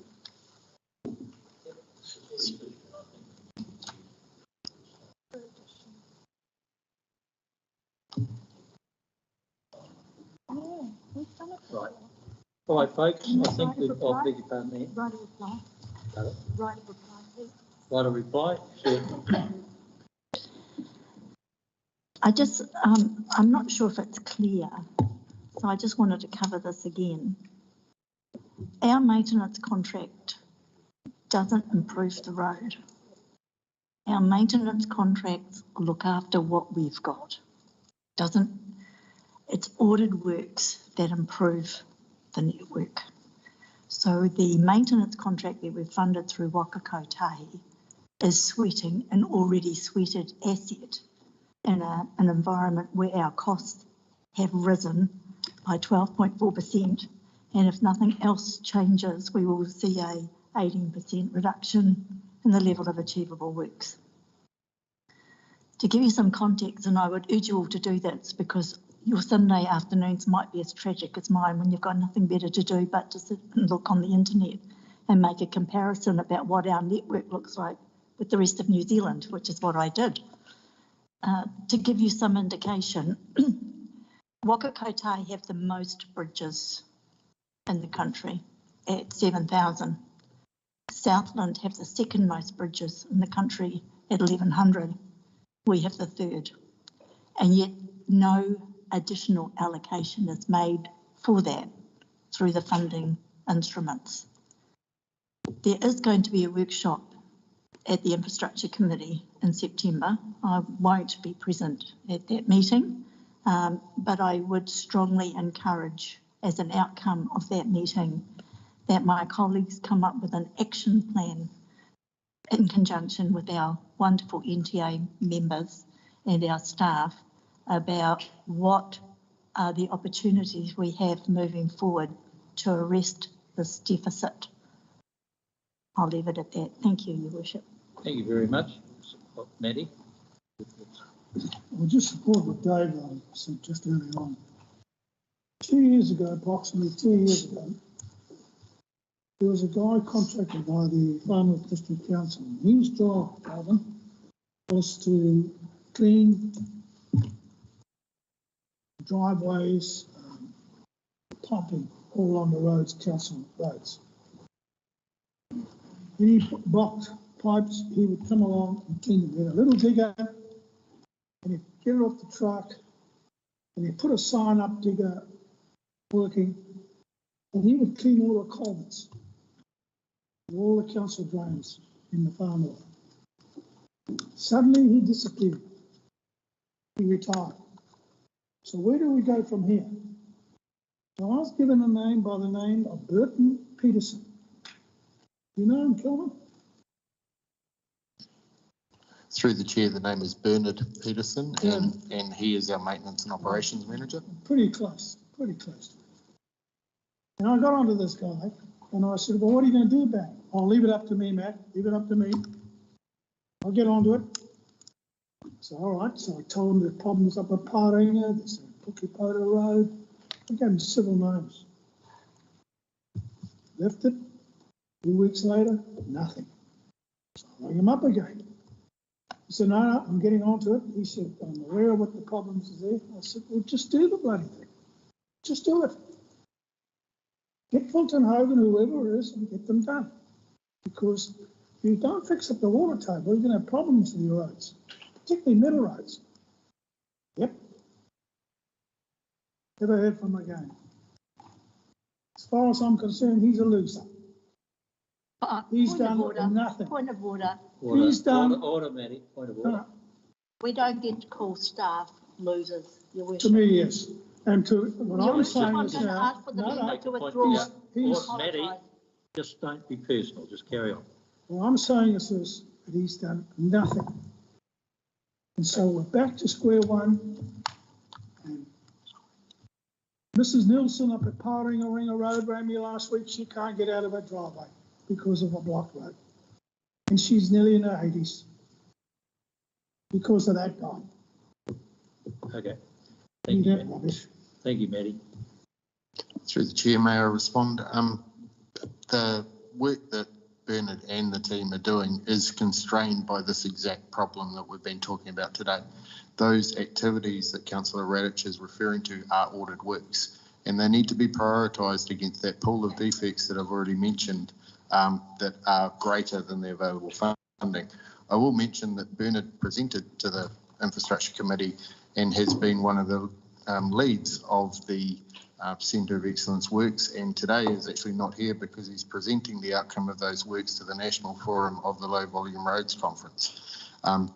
I, as with Councillor Court, take exception to those remarks about staff, but I will say that staff work to improve the capabilities and of the contractors on the network. We have identified with senior management of contractors, to Councillor Stratford's comment, that there are deficiencies in capability and competency of some of the workers out on the network, and part of our startup for the autumn program is to actually spend day workshops with all grader operators and digger operators and our staff. Blair is going to be invited to come along to set expectations at the start of each day, which is exactly what we did when we did the Centre of Excellence startup. Part of that is about giving some of these operators permission to go hard on the roads and actually rip back some of these water tables, pull in the materials and bring some of these roads that are flat 8 metre wide roads back to the 4 or 5 or 6 metres that they're supposed to be with the right crossfall. When we've talked to the operators, they've said, we didn't think we were allowed to do that. So this is about giving them permission and actually getting them to go out and remake these roads as they should be. Thank you, Calvin. You know, instead of write a reply, unless you want to reply any further, no, you're all good. Okay, so what I'm going to do is put the amendment. I think we can just vote on voices. All in favour, please say aye. Aye. Contrary, no. Carried. Okay, that now becomes part of the motion. I'll put the motion. We receive the thing and the amendment that Rachel was put. All in favour, please say aye. Aye. Contrary, no. Carried. Can I thank Calvin and Dawn for your presentation? Much appreciated. And there is a real challenge. And one of the things we want to try and do is not make it personal where we can. Thank you very much. Okay, so now we come to fluoridation 7.4 and Glenn. Oh, Glenn's here. That's quick, Glenn. Well done.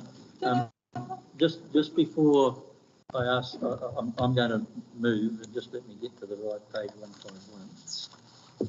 I'm going to move in a minute and then ask someone to second that we receive the report that's received here. But I just want to make this point, and it's again what really worries me. If we think about the three waters, we think about all the other changes that are happening. And I was just saying this before.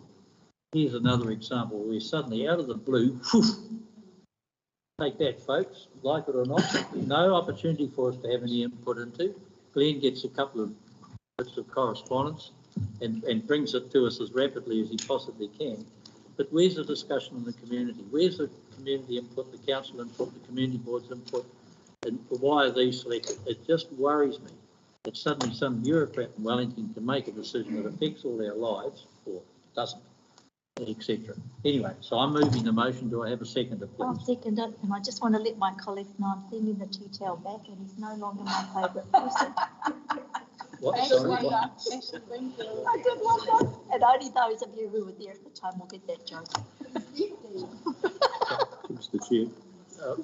Well, do you mind? Joke aside, just getting back to this item here, I want to make a comment on to have, like, there's no funding. I agree with you, a bureaucrat in Wellington has made a decision, and I'm not debating the pluses and minuses of it, but it does result in significant funding that we've got to find that we don't have. So that's why I was going to let Glenn now speak, because he can tell us all that.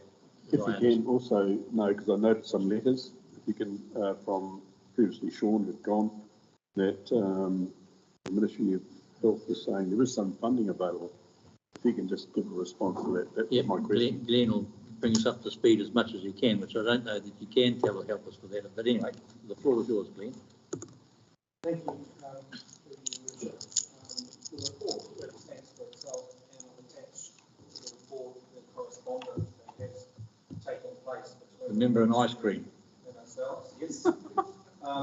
You're right, Your Worship, that the conversation to date with the Ministry has been around, are any of our drinking supplies fluoridated? what would be the cost to fluoridate it? Is it budgeted for? And when is the earliest could this take place? They were the information requests that came out. So they were supplied, and then essentially the response came back that we are considering fluoridating your supplies. Can you confirm funding and when you could do it? And then the direction order came. Some of the considerations we obviously have from an operational perspective is around the handling of the chemical and the online, I'll call it dispensing and monitoring of the fluoride at the plants. But that all comes down to scope and design and therefore cost. So funding is the issue. The letter that came out on the bottom, it talked about, I'll read it out, capital works funding available for local authorities that have been issued a direction to fluoridate and that begin work to fluoridate drinking water supplies by the end of 2022. We will shortly provide detailed information about the application process for this funding to cover fluoridation related capital costs. I have subsequently to this report and that advice spoken to the oral health principal advisor from the Ministry of Health. I did mention that I was disappointed when we had mentioned we had no funding, and that with funding, the earliest we could do it was June 2024, that it indicates that funding will be available if we commence by the end of 2022. So you're essentially taking us out of that process, as well as not talking about it being guaranteed. So she took that on board, and what she did say to me was that they're encouraging early adopters. That was the idea behind that. There will be some information relating to the funding coming out very shortly. I expected it before today's meeting, but I haven't got it yet, around the process. She did say verbally, nothing in writing, that they will meet our capital costs, and they will meet the capital costs for those supplies that they're directing through the country. There will be a process to go through where they can obviously verify what the design is and the costs associated with that rather than before they actually write the cheque. But they are committing to the funding, but there's a process to go through, and it's only been a verbal advice. Thank you, Glenn, for that. And I just want to make the point to everybody that it's not just a matter of wandering by and chucking a teaspoon of fluoride in the water. They actually got to mix it and get the mix right, and each one is different. So what they might do for Kaitaia might be quite significantly different to Kerikeri, as I understand it. And but also what worries me is why Kaitaia and why Kerikeri, and what about the Hokianga, and what about Kaikoui? And so if it's good for some, it's good for all. But what really bloody annoys me is that they haven't bothered to give us a ring and come and have a chat or whatever. So anyway. So through the chair, just to answer that question, they did provide in that latest letter their basis for their decision. One of the criteria that they have used quite clearly through the country is they put direction orders on those suppliers that serve a population greater than 5,000. Yes, I appreciate that. Yeah, which means that rural areas don't matter. Yeah. All right, is there any other comment? I don't know there's much more we can do about it today, other than I've already expressed I'm grumpy, and we'll just have to accept it and see what, because we've been directed to.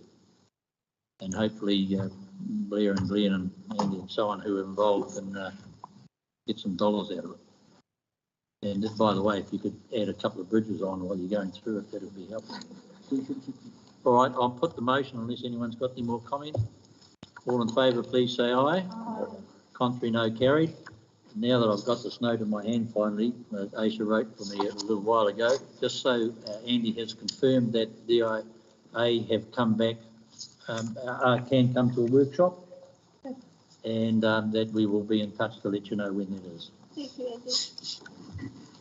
Right, so the next item then is the council action sheet on page 169. And also move. Do I have a seconder, please? Thank you, Moko. Floor is open. Just questions. Or no questions, as you can. Rachel. Thank you, Your Worship.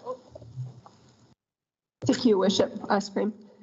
Just a question on page 170, and the Deputy Mayor has already raised it earlier as well, that there is a note attached to Resolution 2022/9 that the CEO was asked to provide advice at the next meeting on how to ensure, et cetera, in relation to community facilities. I just wanted to take the opportunity to express the urgency in this approach, or if we are not going to take this approach, to come up with a plan B, because it has been an ongoing conversation for as long as I've sat at this table, and ask whether or not there was any update that isn't in the notes column, because I note that nothing is in association to that note specifically. That item, apart from, Mr. Chair, that note has been completed, hasn't it? From what I understand. On which one? 2022/19. Is that the one you're talking about, Councillor? The notes? That doesn't matter. I think you're right. Yeah. And that's why, sorry, through the chair, that's why I've raised it, is because my concern is that because the resolution itself has been completed, the note will drop off. The note won't drop off. The action item should come back on during fairness. This is the you've got the priority shift in terms of the way we support the facilities. The priorities that I put on the stand is dealing with items that are prior, which seems to be the items that I've asked to go earlier. Not working? Yeah, that's working. Great. It's really around that development contributions and some of those works. So this year, that the dollar items are significantly smaller, but I'm trying to get those items progressed through. And so I haven't, in all honesty, actioned that one as yet based on the timeframe. So can I just reiterate my comments that if we aren't going to do that, then we need to come up with a plan B, and I'm more than happy to discuss specifics on that one to bring it to some kind of resolution. I'm sure that you'll find more voices around the table to contribute to that. I'm going to the same place he is, so. Noted. Thank you, Councillor. Thank you. All good? Okay, folks, I'll put the motion to the report to received. All in favour, please say aye. Aye.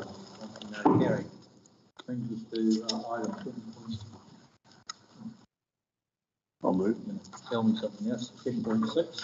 I'll move. I got no conflict. I wasn't there, so that's fine. Thank you. Do I have a seconder, please? Second. Thank you, Dave. You want some comments? You wish, only if you need to make comment, I don't want to. Okay, just in case it's not been heard, this is the report on my attendance of the Water NZ conference, not the LGNZ. Right. Yeah. Oh. Kelly, do you want to make any comments? I have a quick comment after. Those that have been there can make comment. I think it's a good report, and I'll wait till after. No, Kelly said she didn't make a comment. Oh, okay, I'll comment then. So on page 178, you'll see there that measuring carbon emissions and various things. It talks about something at the top of the page, 120 to 160 billion. Does not include climate change, so that's just the infrastructure, so 3 waters. And then it talks about that big investment funds could be put into it. But I wasn't there. The question I would ask is, if you've got investors going to 3 waters, they would want a return on their money, because if I remember correctly, Santa Claus doesn't exist. And what is that return? Is it 5%? Because currently councils don't do that. So that's going to be even more costs thrown onto the ratepayers. And you're talking about really big investors. And for example, they say BlackRock, but you don't get much bigger than that. And so I'm a little bit concerned about, what does it actually mean on potentially on our ratepayers? Because you do the maths on it, and those sums are, 160 to 185 billion over 30 years. is enormous figures just playing back the capital over 30 years. I'm a little bit, I know, well, I got one councillor nodding, so he was there, so presumably that was something to talk about, but not expecting an answer. Oh, and one other comment, Mr. Chair, because obviously you get the board here, is the, they talk about wetlands could be a good source, sink for methane. My science tells me that methane is produced in wetlands. So that was interesting too. That's another thought. I'd say, are you doing this right? In fact, the biggest emitter of methane is the Brazilian rainforest, which is very wet, 3.5% total methane emissions. So again, how are we actually doing this is the question. But otherwise, I think it's a good report. Thank you. Okay. Thank you, Coach. Appreciate it. All in favour of receiving the report? Aye. Aye. Contrary, no carried. That brings us to the end of the open meeting. We now go into public exclusion. Also move. Thank you. Happy to second. Thank you. Move to second. John. Or Dave. Everybody. Anybody. What we would do.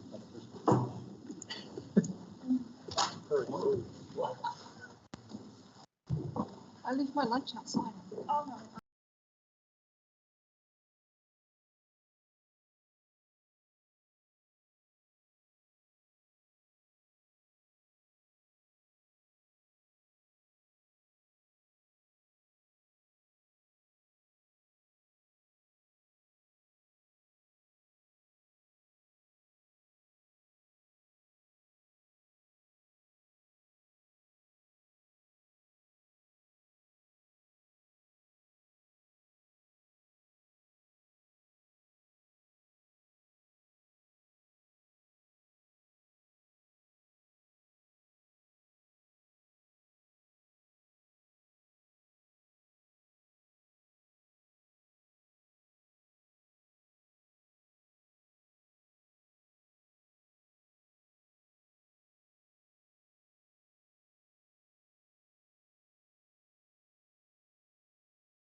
break up. I would suggest that we acknowledge that having our meetings exists.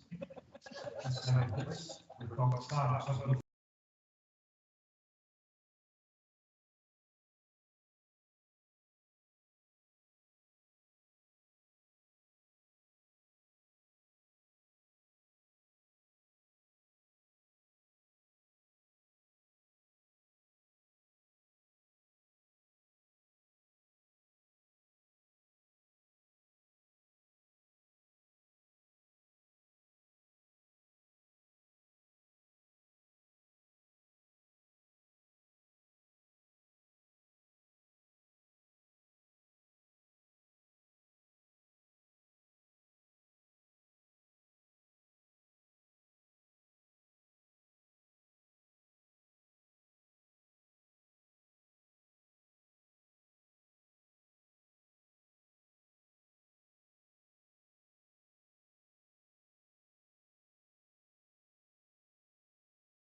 So Michael, can you just do a quick character?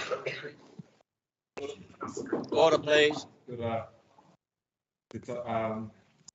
Kia ora te marino kia whakapapaunumu te moana te reti kāra hirohi no mai o tātou warahi. Please be calm, listen and shine alike. Greenstones and dance across that. Thank you, everybody. Thanks for your participation today.